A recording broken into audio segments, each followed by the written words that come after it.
ಕರ್ತನ ಪರಿಶುದ್ಧ ನಾಮಕ್ಕೆ ಸ್ತೋತ್ರವಾಗಲಿ. ಕಳೆದ ವಾರದಲ್ಲಿ ಏನ್ ನೋಡ್ಕೊಂಡ್ವಿ? ಬೇಗ ಪಾಯಿಂಟರ್ ಸ್ವಲ್ಪ ಹೇಳಿದ್ರೆ ಜೇಮ್ಸ್ 1ನೇ ಅಧ್ಯಾಯ 2ನೇ ಅಧ್ಯಾಯ ಕೆಲವು ವಾಕ್ಯಗಳನ್ನು ಓದ್ಕೊಂಡ್ ಬನ್ನಿ ಅಂತ ಹೇಳಿದೆ. ಜೇಮ್ಸ್ 1ನೇ ಅಧ್ಯಾಯ 2ನೇ ಅಧ್ಯಾಯ 4ನೇ ಅಧ್ಯಾಯ ಮತ್ತೆ ರೋಮನ್ಸ್ 1:2. ರೋಮನ್ಸ್ 1:2 ಮುಖ್ಯವಾದ ವಿಷಯ. ರೋಮನ್ಸ್ 1:2 ಏನ್ ನೋಡ್ಕೊಂಡ್ವಿ? ರೋಮನ್ಸ್ 1ನೇ ಅಧ್ಯಾಯದಲ್ಲಿ 3 ವಿಷಯಗಳ ಕುರಿತಾಗಿ ನೋಡಿದ್ವಿ. ಯಾವುದು? ಯಾವ 3? ನಾವು ಪಾಪ ಮಾಡೋದಕ್ಕೆ ಕಾರಣ 3 ವಿಷಯಗಳು. ಒಂದು ಯಾವುದು? ದೇವರಿಗೆ ಕೊಡಬೇಕಾದಂತ ಮರ್ಯಾದೆಯನ್ನು ಘನತೆಯನ್ನು ಕೊಡದಿರೋದು. ಆಮೇಲೆ 2ನೇ ವಿಷಯ ಯಾವುದು? ಪಿಶಾಚಿ ಸುಳ್ಳುಗಳನ್ನು ದೇವರ ಸತ್ಯದಿಂದ ರೀಪ್ಲೇಸ್ ಮಾಡದೇ ಇರುವುದು. ಆಮೇಲೆ 3ನೇ ವಿಷಯ ದೇವರು ಕೊಟ್ಟಿರುವಂತ ಜ್ಞಾನವನ್ನು ಕಾಪಾಡಿಕೊಳ್ಳದೆ ಇರುವುದು. 3 ವಿಷಯಗಳು ನಮ್ಮನ್ನ ಏನ್ ಮಾಡುತ್ತೆ? ಪಾಪದಲ್ಲಿ ತಳ್ಳುತ್ತೆ. ಪಾಪದ ಕ್ಯಾರೆಕ್ಟರಿಸ್ಟಿಕ್ ಏನಂತ ನೋಡಿದ್ವಿ. ಕ್ಯಾರೆಕ್ಟರ್ ಪಾಪ ಏನ್ ಮಾಡುತ್ತೆ? ಮೊದಲು ದೇವರ ಹತ್ರ ದೂರಪಡಿಸಿದ ಮೇಲೆ ಸೆಕೆಂಡ್ ಏನು? ಟ್ರಾಪ್ ಮಾಡುತ್ತೆ, ನಮ್ಮನ್ನ ಬಲೆಯಲ್ಲಿ ಬೀಳ್ಸಿದ ಮೇಲೆ ಏನಾಗುತ್ತೆ? ಯು ಕನ್ಸೀವ್, ಗರ್ಭವಾಗಿ ಏನ್ ಬರುತ್ತೆ? ಪಾಪ ಹುಟ್ಟುತ್ತೆ. ಗರ್ಭವಾಗಿ ಪಾಪ ಹುಟ್ಟಿದ ಮೇಲೆ ಅದೇನಾಗುತ್ತೆ? ಪಾಪ ಬೆಳೆದಾಗ ಮರಣ ಆಗುತ್ತೆ. ಯಾರ ಕುರಿತಾಗಿ ಮಾತಾಡ್ತಾ ಇದ್ದಾರೆ? ಕ್ರಿಸ್ಟಿಯನ್ಸ್ ಕುರಿತಾಗಿ ಮಾತಾಡ್ತಾ ಇದ್ದಾರೆ. ಆಮೇಲೆ ಇದನ್ನೇ ರೋಮನ್ಸ್ 2ನೇ ಅಧ್ಯಾಯದಲ್ಲಿ ಏನಂತ ಹೇಳ್ತಾರೆ?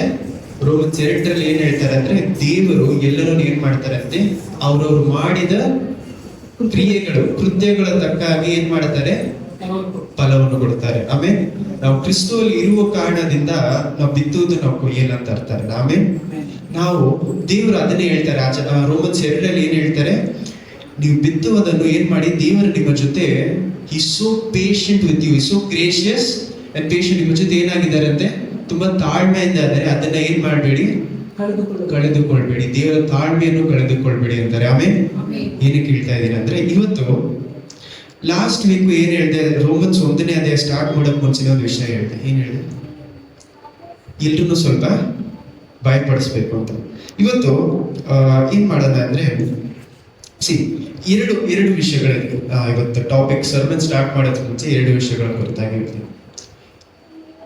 ಇಲ್ಲಿರುವಂತ ಎಲ್ಲರೂ ಬ್ಯಾಪ್ಟಿಸಮ್ ತಗೊಂಡಿರಿ ಅಂತ ಅನ್ಕೊಂಡಿದ್ದೀನಿ. ಬ್ಯಾಪ್ಟಿಸಮ್ ಅಂದ್ರೆ ಪವಿತ್ರ ಆತ್ಮರನ್ನು ಪಡ್ಕೊಂಡಿರಿ. ಪವಿತ್ರ ಆತ್ಮನು ಪಡೆದುಕೊಂಡ ಮೇಲೆ ನಮ್ಮಲ್ಲಿ ಏನಿರ್ಬೇಕು?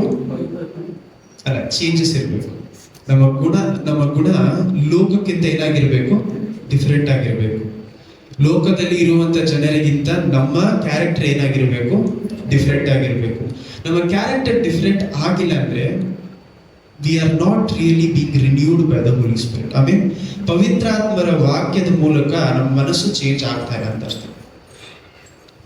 ದೇವರ ವಾಕ್ಯ ನಮಗೆ ಅರ್ಥ ಆಗದೆ ಇರುವುದಕ್ಕೆ ಒಂದೇ ಕಾರಣ ಪಾಪ. ಎಷ್ಟೋ ಜನರಿಗೆ ದೇವರು ಇದ್ದಾರೆ ಅಂತ ಗೊತ್ತಿತ್ತು, ಪಾಪವನ್ನು ಬಿಟ್ಟು ಬರಕ್ಕಾಗಲ್ಲ. ಅದರಿಂದ ದೇವ್ರ ಮೇಲೆ ಇರುವಂತ ವಿಶ್ವಾಸ ಸರಿಯಾಗಿಲ್ಲ. ದೇವರು ಇದ್ದಾರೆ ಅಂತ ಗೊತ್ತು, ಯೇಸು ಕ್ರಿಸ್ತುವೇ ದೇವರು ಅಂತ ಗೊತ್ತು, ಆದ್ರೆ ಅವರ ಮೇಲೆ ವಿಶ್ವಾಸ ಇಡಕ್ಕಾಗಲ್ಲ. ಕಾರಣ ಏನು? ಮನಸ್ಸು ಯಾವ್ದ್ರಿಂದ ಗಟ್ಟಿ ಆಗ್ತಾ ಇದೆ? ಪಾಪದಿಂದ. The only thing which is standing between you and God is sin. ಈ ಪಾಪ ಏನಕ್ಕೋಸ್ಕರ ದೇವರ ಜೊತೆ ಹೋಗೋದಕ್ಕೆ ಪಾಪ ತಡೆ ಆಗುತ್ತೆ? ಡಿಸೊಬೀಡಿಯನ್ಸ್. ಓಕೆ, ನಾವು ಕೀಳ್ಪಡೆಯದೇ ಇರುವುದು ದೇವ್ರ ಜೊತೆ ಹತ್ರ ಆಗಕ್ಕೆ ಕಾರಣ ಅಂತಾರೆ. ಹತ್ರ ಆಗದೆ ಇರೋದಕ್ಕೆ ಕಾರಣ ಆ ಪಾಪ. ಇದನ್ನೇನ್ ಮಾಡೋಣ ಅಂದ್ರೆ ಇವತ್ತು ಸ್ವಲ್ಪ ಡೀಟೇಲ್ ಇಂದ ಹೋಗೋಣ. ಲಾಸ್ಟ್ ವೀಕ್ 2-3 ವಾರಗಳ ಮುಂಚೆ ನಿಮಗೆ ತೀತನು ಬರೆದ ಸುವಾರ್ತೆ 2ನೇ ಅಧ್ಯಾಯ ಓದಿದ್ವಲ್ಲ, ಆ ವಾಕ್ಯದಲ್ಲಿ ತಿರುಗಿ ಓದಿ. ಲಾಸ್ಟ್ 3 ವಾಕ್ಯ. ತೀತನಿಗೆ ಬರೆದಂತ ಸುವಾರ್ತೆ 2ನೇ ಅಧ್ಯಾಯ ವಚನ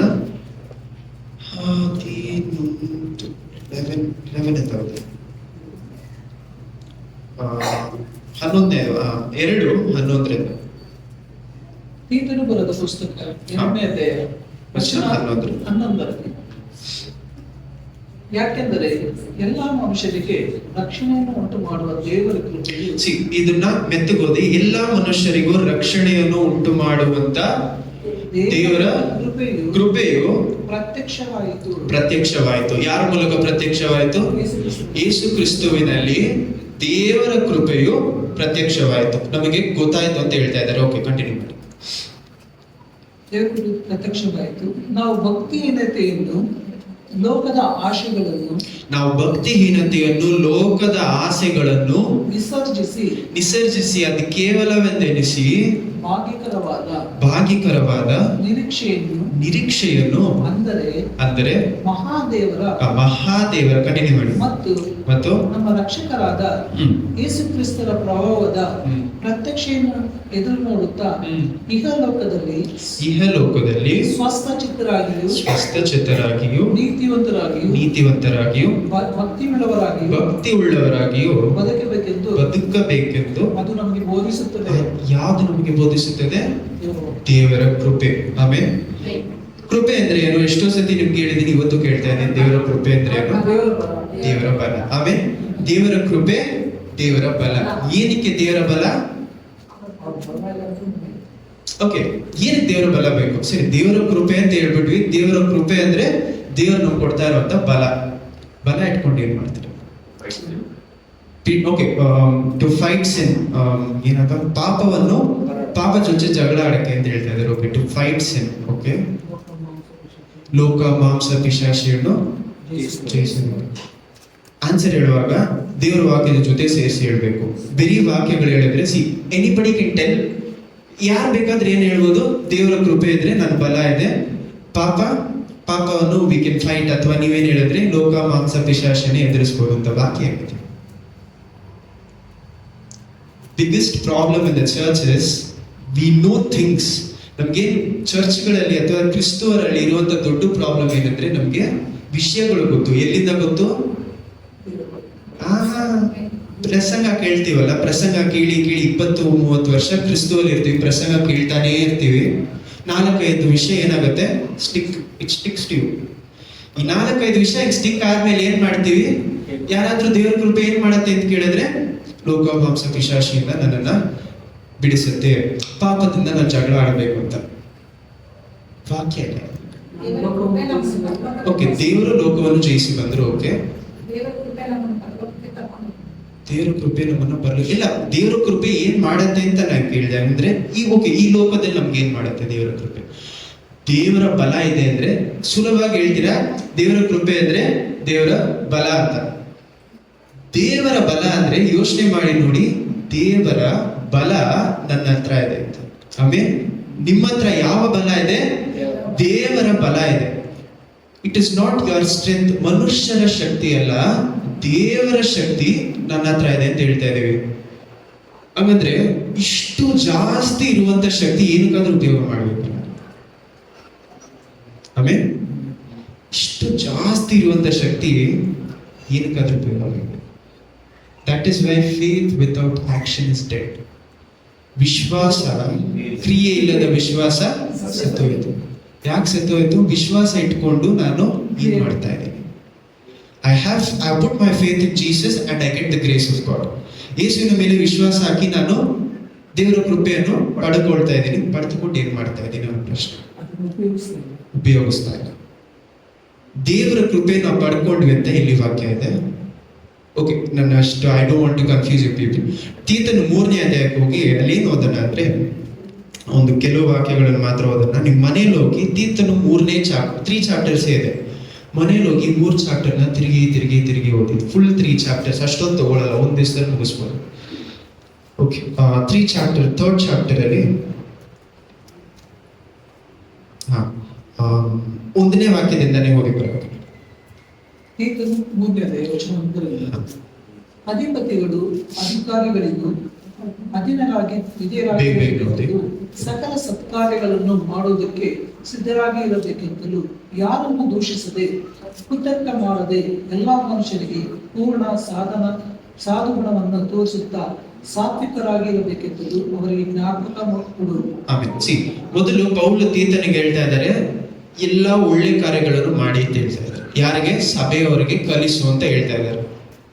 ಅದಾದ್ಮೇಲೆ 3ನೇ ವಾಕ್ಯ ಓದಿವಾಗ, ನಾವು ಸಹ ಮೊದಲು ಅವಿವೇಕಿಗಳು, ಅವಿಧೇಯರು, ಮೋಸ ಹೋದವರು, ನಾನಾ ವಿಧವಾದ ದುರಾಶೆಗಳಿಗೆ ಮತ್ತು ಗೋವುಗಳಿಗೆ ಅಧೀನರು, ಕೆಟ್ಟತನ, ಹೊಟ್ಟೆ ಕಿಚ್ಚುಗಳಲ್ಲಿ ಕಾಲ ಕಳೆಯುವವರು, ಅಸಹ್ಯರು, ಒಬ್ಬರನ್ನೊಬ್ಬರು ಅಗೆ ಮಾಡುವವರು ಆಗಿದ್ದೆವು. ಅವರು ಪೌಲಿ 3ನೇ ವಾಕ್ಯದಲ್ಲಿ ನೀವ್ ಯಾರಾಗಿದ್ರಿ ಯಾರಾಗಿರ್ಬೇಕು ಅಂತ ಹೇಳಿ ಮುಗಿಸ್ಬಿಟ್ರು. 3 ವಾಕ್ಯ. ಬೈಬಲ್ನ ತುಂಬಾ ಓದ್ಬಿಟ್ರೆ ಏನಾಗುತ್ತೆ, ಯಾವುದು ಜ್ಞಾಪಕ ಇರಲ್ಲ. ಯಾಕೆ ಜ್ಞಾಪಕ ಇರಲ್ಲ? ಧ್ಯಾನ ಮಾಡಲ್ಲ ದೇವರ ವಾಕ್ಯವನ್ನು. ಅದಕ್ಕೆ ಜೇಮ್ಸ್ 1ನೇ ಅಧ್ಯಾಯದಲ್ಲಿ ಏನ್ ಹೇಳ್ತಾರೆ, ದೇವರ ವಾಕ್ಯವನ್ನು ಧ್ಯಾನ ಮಾಡಿ. ನಾನು ಒಂದ್ ದಿವಸಕ್ಕೆ 5 ವಾಕ್ಯ, ಬರೀ 5 ವರ್ಡ್ಸ್ ಓದಿದ್ರು 5 ವಾಕ್ಯದಲ್ಲಿ ಏನಿದೆ ಅಂತ ಏನ್ ಮಾಡ್ಬೇಕು, ಅರ್ಥ ಮಾಡ್ಕೋಬೇಕು. ಆಮೇಲೆ ಅರ್ಥ ಮಾಡಿಕೊಳ್ಳದೆ ಇರುವಂತ ವಾಕ್ಯ ಓದ್ದೇ ಇದ್ರು ಪರವಾಗಿಲ್ಲ. ಆಮೇಲೆ ಅರ್ಥ ಮಾಡಿಕೊಳ್ಳದೆ ಇರುವಂತ ವಾಕ್ಯ ಓದದೇ ಇದ್ರು ಪರವಾಗಿಲ್ಲ. ಯಾಕೆ ಇಷ್ಟು ಹೇಳ್ತಾ ಇದ್ದೇನೆ ಅಂದ್ರೆ, 3 ವಾಕ್ಯದಲ್ಲಿ ಏನ್ ಹೇಳಿದ್ದಾರೆ ಇವಾಗ ಫಸ್ಟ್ 3 ವರ್ಸಸ್ ಅಲ್ಲಿ ಇವಾಗ ತಾನೇ ಓದಿದ್ರೆ ಏನ್ ಹೇಳಿದ್ರು 3 ವಾಕ್ಯದಲ್ಲಿ? ಅಧಿಕಾರಿಗಳು. ಇದಕ್ಕೆ ಧ್ಯಾನ ಅಂತ ಹೇಳೋದು. ಧ್ಯಾನ ಮಾಡಿದ್ರೆ ಆ ವಾಕ್ಯದ ಅರ್ಥ ಆಗುತ್ತೆ. ಇನ್ನೊಂದ್ಸತಿ ಓದಿ 3 ವಾಕ್ಯಗಳು. ನಾವು ಸಹ ಮೊದಲು ಅವಿವೇಕಿಗಳು, ಅವಿಧೇಯರು, ನಾವು ಸಹ ಮೊದಲು ಅವಿವೇಕಿಯರು, ಮೋಸ ಮಾಡುವವರು, ನಾನಾ ವಿಧವಾದ ದುರಾಶೆಗಳಿಗೆ. ದುರಾಶೆ ಅಂದ್ರೆ ಏನು? ದೇವರಿಗೆ ವಿರೋಧವಾದಂತ ಆಸೆ. ದುರಾಸೆ, ದೇವರಿಗೆ ವಿರೋಧವಾದಂತ ಆಸೆ. ಎಷ್ಟೋ ಜನರಿಗೆ ಸೆಲ್ಫ್ ಕಂಟ್ರೋಲ್ ಅಂದ್ರೆ ಏನಂತ ಗೊತ್ತಿಲ್ಲ. ಸೆಲ್ಫ್ ಕಂಟ್ರೋಲ್ ಭೂಲೋಕದ ಪ್ರಕಾರ ಏನು? ನನ್ನನ್ನು ನಾನು ಕಂಟ್ರೋಲ್ ಅಲ್ಲಿ ಇಟ್ಕೊಳ್ಳೋದು. ದೇವರ ವಾಕ್ಯದ ಪ್ರಕಾರ ಸೆಲ್ಫ್ ಕಂಟ್ರೋಲ್ ಅಂದ್ರೆ ಏನು? ದೇವರ ಆಸೆಗಳನ್ನು ನನ್ನ ಆಸೆಗಿಂತ ಮೇಲಿಡೋದು. ಆಮೇಲೆ ದೇವರ ಆಸೆಗಳನ್ನು ನನ್ನ ಆಸೆಗಿಂತ ಮೇಲಿಡೋದು ಸೆಲ್ಫ್ ಕಂಟ್ರೋಲ್. ಆಮೇಲೆ ಓದಿ. ದುರಾಶೆಗಳಿಗೆ ಮತ್ತು ಭೋಗಗಳಿಗೆ ಅಧೀನರು, ಕೆಟ್ಟತನ ಹೊಟ್ಟೆಕಿಚ್ಚುಗಳಲ್ಲಿ ಕಾಲ ಕಳೆಯುವವರು, ಅಸಹ್ಯರು, ಒಬ್ಬರನ್ನೊಬ್ಬರು ಹಾಗೆ ಮಾಡುವವರು ಆಗಿದ್ದೆವು. ಒಬ್ಬರನ್ನೊಬ್ಬರು ಹಾಗೆ ಮಾಡುವವರಾಗಿದ್ದವು. ಹಂಗಂದ್ರೆ ಇಲ್ಲಿರುವಂತ ಕ್ಯಾರೆಕ್ಟರ್ಸ್ ನಮ್ಮಲ್ಲಿ ಏನಾಗಬಾರ್ದು, ಇನ್ನೂನು ಇರಬಾರ್ದು. ಇನ್ನೂನು ನನ್ನಲ್ಲಿ ಈ ಕ್ಯಾರೆಕ್ಟರ್ ಇದೆ ಅಂದ್ರೆ ನಾನು ದೇವರ ಕೃಪೆಯಲ್ಲಿ ಜೀವನ ಮಾಡ್ತಾ ಇಲ್ಲ ಅಂತ ಅರ್ಥ. ನಮ್ಮಲ್ಲಿ ಇರುವಂತ ದೊಡ್ಡ ತಪ್ಪು ಏನಂದ್ರೆ, ಸೇವೆ ಮಾಡುವವರು ಅಥವಾ ದೇವರ ಸೇವೆಯಲ್ಲಿ ಇರುವವರು ಮಾತ್ರ ದೇವರ ವಾಕ್ಯದಲ್ಲಿ ಚೆನ್ನಾಗಿರ್ಬೇಕು ಅಂತ ಯೋಚನೆ ಮಾಡ್ತೀವಿ. ದೇವರ ಸೇವೆಯಲ್ಲಿ ಇರೋರು ಮಾತ್ರ ಅಥವಾ ದೇವರಿಗೋಸ್ಕರ ಕೆಲಸ ಮಾಡೋರು ಮಾತ್ರ ಏನ್ ಮಾಡ್ಬೇಕು, ದಿಸಾ ಫುಲ್ ಪ್ರೇಯರ್ ಮಾಡ್ಬೇಕು, ದಿಸಾ ಫುಲ್ ಏನ್ ಮಾಡ್ಬೇಕು, ಒಂದು ಡೇ ಫುಲ್ ಬೈಬಲ್ ಓದ್ಬೇಕು, ಇದು ಮಾಡ್ಬೇಕು ಅಂತ. ಬೈಬಲ್ ಅಲ್ಲಿ ಎಲ್ಲಿನೂ ಸಹ ದೇವರ ಸೇವಕರು ಮಾತ್ರ ಬೈಬಲ್ನ ಸರಿಯಾಗಿ ಓದ್ಬೇಕು ಅಂತ ಬರ್ತಿರ್ತಾರೆ. ಎಲ್ಲರೂ ದೇವರ ವಾಕ್ಯವನ್ನು ಧ್ಯಾನ ಮಾಡಬೇಕು. ಎಲ್ಲರೂ ದೇವರ ವಾಕ್ಯವನ್ನು ಪ್ರೀಚ್ ಮಾಡುವಷ್ಟು ಏನ್ ಮಾಡಬೇಕು, ಜ್ಞಾನ ಇಟ್ಕೊಂಡಿರ್ಬೇಕು. ನಿಮ್ಮನ್ನು ಯಾರಾದ್ರೂ ನಿಮ್ಮ ವಿಶ್ವಾಸಕ್ಕೆ ಕಾರಣ ಏನು ಅಂತ ಕೇಳಿದ್ರೆ ಆನ್ಸರ್ ಮಾಡುವಷ್ಟು ಜ್ಞಾನ ಇಟ್ಕೊಳ್ಳಿದ್ದು ಯಾರು ಬರೀತಾರೆ? ಪೌಲ್ ಬರೀತಾರೆ. ಆಮೇಲೆ ನೀನ್ ಏನಕ್ಕೋಸ್ಕರ ಇಷ್ಟು ಸಂತೋಷವಾಗಿ, ನಿಮ್ಮ ಕ್ಯಾರೆಕ್ಟರ್ ನೋಡಿ ಏನ್ ಕೇಳಬೇಕು, ಯಾಕೆ ಇಷ್ಟು ಸಂತೋಷವಾಗಿದ್ದೀರಾ? We should be the difference in the world. ಈ ವಾರದಲ್ಲಿ ಎಷ್ಟೋ ಯೋಚನೆ ಮಾಡ್ತಾ ಇದೆ, ಒಂದೇ ವಿಷಯ ಏನು ಯೋಚನೆ ಮಾಡ್ತಾ ಇದೆ ಅಂದ್ರೆ, ಕ್ರಿಸ್ಟಿಯನ್ಸ್ಗೂ ಅನ್ಯ ಜನರಿಗೂ ವ್ಯತ್ಯಾಸನೇ ಇಲ್ಲದ ರೀತಿಯಲ್ಲಿ ಜೀವನ ನಡೀತಾ ಇದೆ. ಆಮೇಲೆ we are not so different from the world. That is the biggest problem. ನಾವು ಭೂಲೋಕದಿಂದ, ಲೋಕದ ಜನರಿಂದ ಏನಾಗಿದ್ದೀವಿ, ಬೇರ್ಪಟ್ಟಿದ್ದೀವಿ ಅಂತ ಹೇಳ್ತಾರೆ. ನಿಜವಾಗ್ಲೂ ನಮ್ಮ ಜೀವನ ಅದನ್ನು ತೋರಿಸ್ತಾ ಇದೆಯಾ? ವಿ ಆಲ್ ಥಿಂಕ್ ಪವಿತ್ರ ಆತ್ಮರು ಇಟ್ಕೊಂಡಿರೋದಂದ್ರೆ ಒಂದು ದೊಡ್ಡ ವಿಷಯ ಅಂತ. ಪವಿತ್ರ ಆತ್ಮ ಇರೋದು ದೊಡ್ಡ ವಿಷಯನೇ. ಆದರೆ ಪವಿತ್ರ ಆತ್ಮರಲ್ಲಿ ಏನ್ ಮಾಡ್ಬೇಕು, ಜೀವನವನ್ನು ನಡೆಸಬೇಕಿದೆ. ಆಮೇಲೆ ಓದೋಣ. ಮೊದಲು ವಾಕ್ಯಗಳನ್ನು ಮುಗಿಸೋಣ. 4ನೇ ವಾಕ್ಯದಿಂದ ಕಂಟಿನ್ಯೂ ಮಾಡಿ. ಯಾಕೆ ನೀವು ಕೆಟ್ಟದನ್ನ ಬಿಟ್ಟು ಒಳ್ಳೇದು ಮಾಡಬೇಕು ಅಂತ ಹೇಳ್ತಾ ಇದ್ದಾರೆ, ರೀಸನ್ ಕೊಡ್ತಾ ಇದ್ದಾರೆ. ಇವಾಗ ಓದಿ.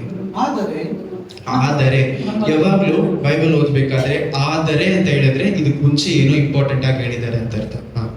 ಆದರೆ ನಮ್ಮ ರಕ್ಷಕರಾದ ದೇವರ ದಯೆಯು ಜನೋಪಕಾರವು ಪ್ರತ್ಯಕ್ಷವಾದಾಗ ನಾವು ಮಾಡಿದ ಪುಣ್ಯಕ್ರಿಯೆಗಳ ನಿಮಿತ್ತದಿಂದ ಅಲ್ಲ. ಒಂದು ನಿಮಿಷ. ಆದರೆ ನಮ್ಮ ರಕ್ಷಕರಾದ ದೇವರ ದಯೆಯು ಎಲ್ಲರೂ ಸೇರಿ ಓದಿ. ಆದರೆ ನಮ್ಮ ರಕ್ಷಕರಾದ ದೇವರ ದಯೆಯು ಜನ ಉಪಕಾರ ಪ್ರೀತಿಯು ಪ್ರತ್ಯಕ್ಷವಾದಾಗ ನಾವು ಮಾಡಿದ ಪುಣ್ಯ ಕ್ರಿಯೆಗಳ ನಿಮಿತ್ತದಿಂದ ಅಲ್ಲ, ಆದರೆ ಅವರ ಕರುಣೆಯಲ್ಲಿ ಪುನರ್ಜನ್ಮವನ್ನು ಸೂಚಿಸುವ ಸ್ನಾನದ ಮೂಲಕವಾಗಿ ಪವಿತ್ರಾತ್ಮರು ನಮ್ಮಲ್ಲಿ ನೂತನ ಸ್ವಭಾವವನ್ನು ಉಂಟು ಮಾಡುವುದರ ಮೂಲಕವಾಗಿಯೂ ಅವರು ನಮ್ಮನ್ನು ರಕ್ಷಿಸಿದರು. ದೇವರು ನಮ್ಮನ್ನು ಯಾವ ರೀತಿ ರಕ್ಷಿಸಿದ್ರಂತೆ? ಇದಕ್ಕೆ ದೇವರ ವಾಕ್ಯವನ್ನು ಮೆತ್ತಗೊಳ್ಳಬೇಕು. ಒಂದ್ಸತಿ ಓದುವಾಗ 2 ಸತಿ ಓದುವಾಗ ಆ ವಾಕ್ಯ ನನ್ನ ಮೈಂಡಿನ ಆಳದಲ್ಲೂ ಕೂತ್ಕೊಬೇಕು. ಯಾಕಂದ್ರೆ ಕೆಲವು ಇಂಪಾರ್ಟೆಂಟ್ ವರ್ಡ್ಸ್ ಇದೆ ಇದರಲ್ಲಿ. 1-2 ವಾಕ್ಯ ಆದ್ರೆ ಅಷ್ಟು ಅರ್ಥ ಇದೆ. ಇವಾಗ ತಿರುಗಿ ಓದಿ 4ನೇ ವಾಕ್ಯ ಓದಿ ನಿಮ್ಮ ಜೊತೆ ನಾನು. ಆದರೆ ನಮ್ಮ ರಕ್ಷಕರಾದ ದೇವರ ದಯೆ ಅಂದ್ರೆ ಕೈಂಡ್ ಆಗಿರೋದು, ನಮ್ಮನ್ನು ನೋಡಿ ದಯೆ ಪಡ್ತಾ ಇದ್ದಾರೆ. ಆಮೇಲೆ ನಿನ್ನಲ್ಲಿ ಯಾವುದು ಒಳ್ಳೆ ವಿಷಯ ಇಲ್ಲದೆ ಇರುವಾಗ ದೇವರು ನಿಮ್ಮನ್ನ ಕಂಡುಕೊಂಡ್ರು. ಆಮೇಲೆ ನಾವೇನ್ ಅನ್ಕೊಳ್ತೀವಿ ಅಂದ್ರೆ ಯೇಸು ಕ್ರಿಸ್ತು ನಮ್ಮನ್ನು ಹುಡುಕಿ ಬಂದಿದ್ದು ನನ್ನಲ್ಲಿ ಏನೋ ಒಳ್ಳೆ ಕಾರ್ಯ ಇದೆ ಅನ್ನೋದಕ್ಕೋಸ್ಕರ, ಅಥವಾ ನಾನು ಏನಕ್ಕೋ ದೇವ್ರು ಉಪಯೋಗ ಮಾಡಬೇಕು ಅನ್ನೋದಕ್ಕೋಸ್ಕರ ನನ್ನನ್ನ ಅಥವಾ ನಿಮ್ಮನ್ನ ತಿಳಿದುಕೊಂಡ್ರು ಅಂತ ಏನ್ ಮಾಡ್ತೀವಿ? ತಪ್ಪಾದ ಯೋಚನೆಯಲ್ಲಿ ಇರ್ತೀವಿ. ಎಫೆಷಿಯನ್ಸ್ 2ನೇ ಅಧ್ಯಾಯ, ರೋಮನ್ಸ್ 1ನೇ ಅಧ್ಯಾಯ ಏನ್ ಹೇಳ್ತಾ ಇದೆ? ನಿಮ್ಮಲ್ಲಿ ಯಾವುದೇ ಒಳ್ಳೆತನ ಇಲ್ಲದೆ ಇರುವಾಗ ದೇವರು ನಿಮ್ಮನ್ನು ಹುಡುಕಿ ಬಂದ್ರು. ಆಮೇಲೆ ನನ್ನಲ್ಲಿ ಯಾವುದೇ ಒಳ್ಳೆತನ ಇಲ್ಲದೆ ಇರುವಾಗ ದೇವರು ನನ್ನನ್ನ ಹುಡುಕಿ ಬಂದ್ರು. ಆಮೇಲೆ ನಾನು ಸೆತ್ತೋಗಿರುವಾಗ ಅಂತ ಹೇಳ್ತಾರೆ. ಎಫೆಷಿಯನ್ಸ್ 2ನೇ ಅಧ್ಯಾಯದಲ್ಲಿ ಏನ್ ಹೇಳ್ತಾರೆ? ನೀವು ಸೆತ್ತೋಗಿದ್ರಿ. ಯಾವ್ದ್ರಲ್ಲಿ? ಪಾಪದಲ್ಲಿ ಸೆತ್ತೋಗಿದ್ರಿ. ಯಾರ ಕೈ ಕೆಳಗಡೆ ಇದ್ವಿ? ಪಿಶಾಚಿಯ ಕೈ ಕೆಳಗಡೆ ದಾಸತ್ವದಲ್ಲಿದ್ವಿ. ಆಮೇಲೆ ಯಾವ ರೀತಿ ಪಿಶಾಚಿಯ ಕೈ ಕೆಳಗಡೆ ಇದ್ದೀವಿ? ನಾವು ಲೋಕದ ಆಸೆಗಳಿಡುವಾಗ ಲೋಕದ ಅಧಿಕಾರಿಗೆ ಕೈ ಕೆಳಗಡೆ ಬರ್ತೀವಿ. ಆಮೇಲೆ ಲೋಕದ ಮೇಲೆ ಆಸೆ ಇಡುವಾಗ ಲೋಕದ ಅಧಿಕಾರಿಯ ಕೈ ಕೆಳಗಡೆ ಬರ್ತೀವಿ. ಆಮೇಲೆ ಹೀಗೆ ಬರುವಾಗ ದೇವರಿಗೆ ವಿರೋಧಿಗಳಾಗಿದ್ವಿ ನಾವು. ನನ್ನಲ್ಲಿರುವಂತ ಯಾವುದೇ ಒಳ್ಳೆದಿಂದ ದೇವರು ನನ್ನನ್ನು ಏನ್ ಮಾಡಿಲ್ಲ? ತಿಳಿದುಕೊಂಡಿಲ್ಲ. ನಾನು ಸೆತ್ತೋಗಿ ಪಾಪದಲ್ಲಿ ಇರುವಾಗ ದೇವರು ನನ್ನನ್ನ ಕಂಡುಕೊಂಡ್ರು. ಆಮೇಲೆ ಹಿಂಗೆ ಕಂಡುಕೊಂಡಂತ ದೇವರು ಏನ್ ಮಾಡ್ತಾ ಇದ್ದಾರೆ ಅಂತ ಹೇಳ್ತಾರೆ ನೋಡಿ. ನಿಮ್ಮ ಮೇಲೆ ಇರುವಂತ ದಯೆಯಿಂದೇನೋ, ಜನರ ಮೇಲೆ ಇರುವಂತ ಪ್ರೀತಿಯಿಂದಾನೋ, ಕಂಟಿನ್ಯೂ ಮಾಡಿ. ಪ್ರೀತಿ ಉಪಕಾರವು ಪ್ರತ್ಯಕ್ಷ ಯೇಸು ಕ್ರಿಸ್ತುವಲ್ಲಿ ಪ್ರತ್ಯಕ್ಷ ಆದಾಗ ನಾವು ಮಾಡಿದ ಪುಣ್ಯಕ್ರಿಯೆಗಳ ನಿಮಿತ್ತ, ನಾವು ಮಾಡಿದ ಒಳ್ಳೆ ಕೆಲಸಗಳಿಂದ ಅಲ್ಲ, ಆದರೆ ಅವರ ಕರುಣೆಯಿಂದಲೇ ನನ್ನನ್ನ ಮೊದಲು ಏನ್ ಹೇಳ್ತಾ ಇದ್ದಾರೆ? ಪುನರ್ಜನ್ಮ ಕೊಟ್ರು ಅಂತ. ಆಮೇಲೆ ಈ ಪುನರ್ಜನ್ಮ ಅನ್ನುವಂತ ವಾಕ್ಯಕ್ಕೆ ಅರ್ಥ ಏನಂದ್ರೆ ಸೆತ್ತೋಗಿರುವಂತ ಮನುಷ್ಯರನ್ನು ಜೀವಂತ ಪಡಿಸುವುದು. ಆಮೇಲೆ ಸೆತ್ತೋಗಿರುವಂತ ಮನುಷ್ಯರನ್ನು ಜೀವಂತ ಪಡಿಸುವುದು ಪುನರ್ಜನ್ಮ. We were dead in our sins when Christ raised us up. Hallelujah.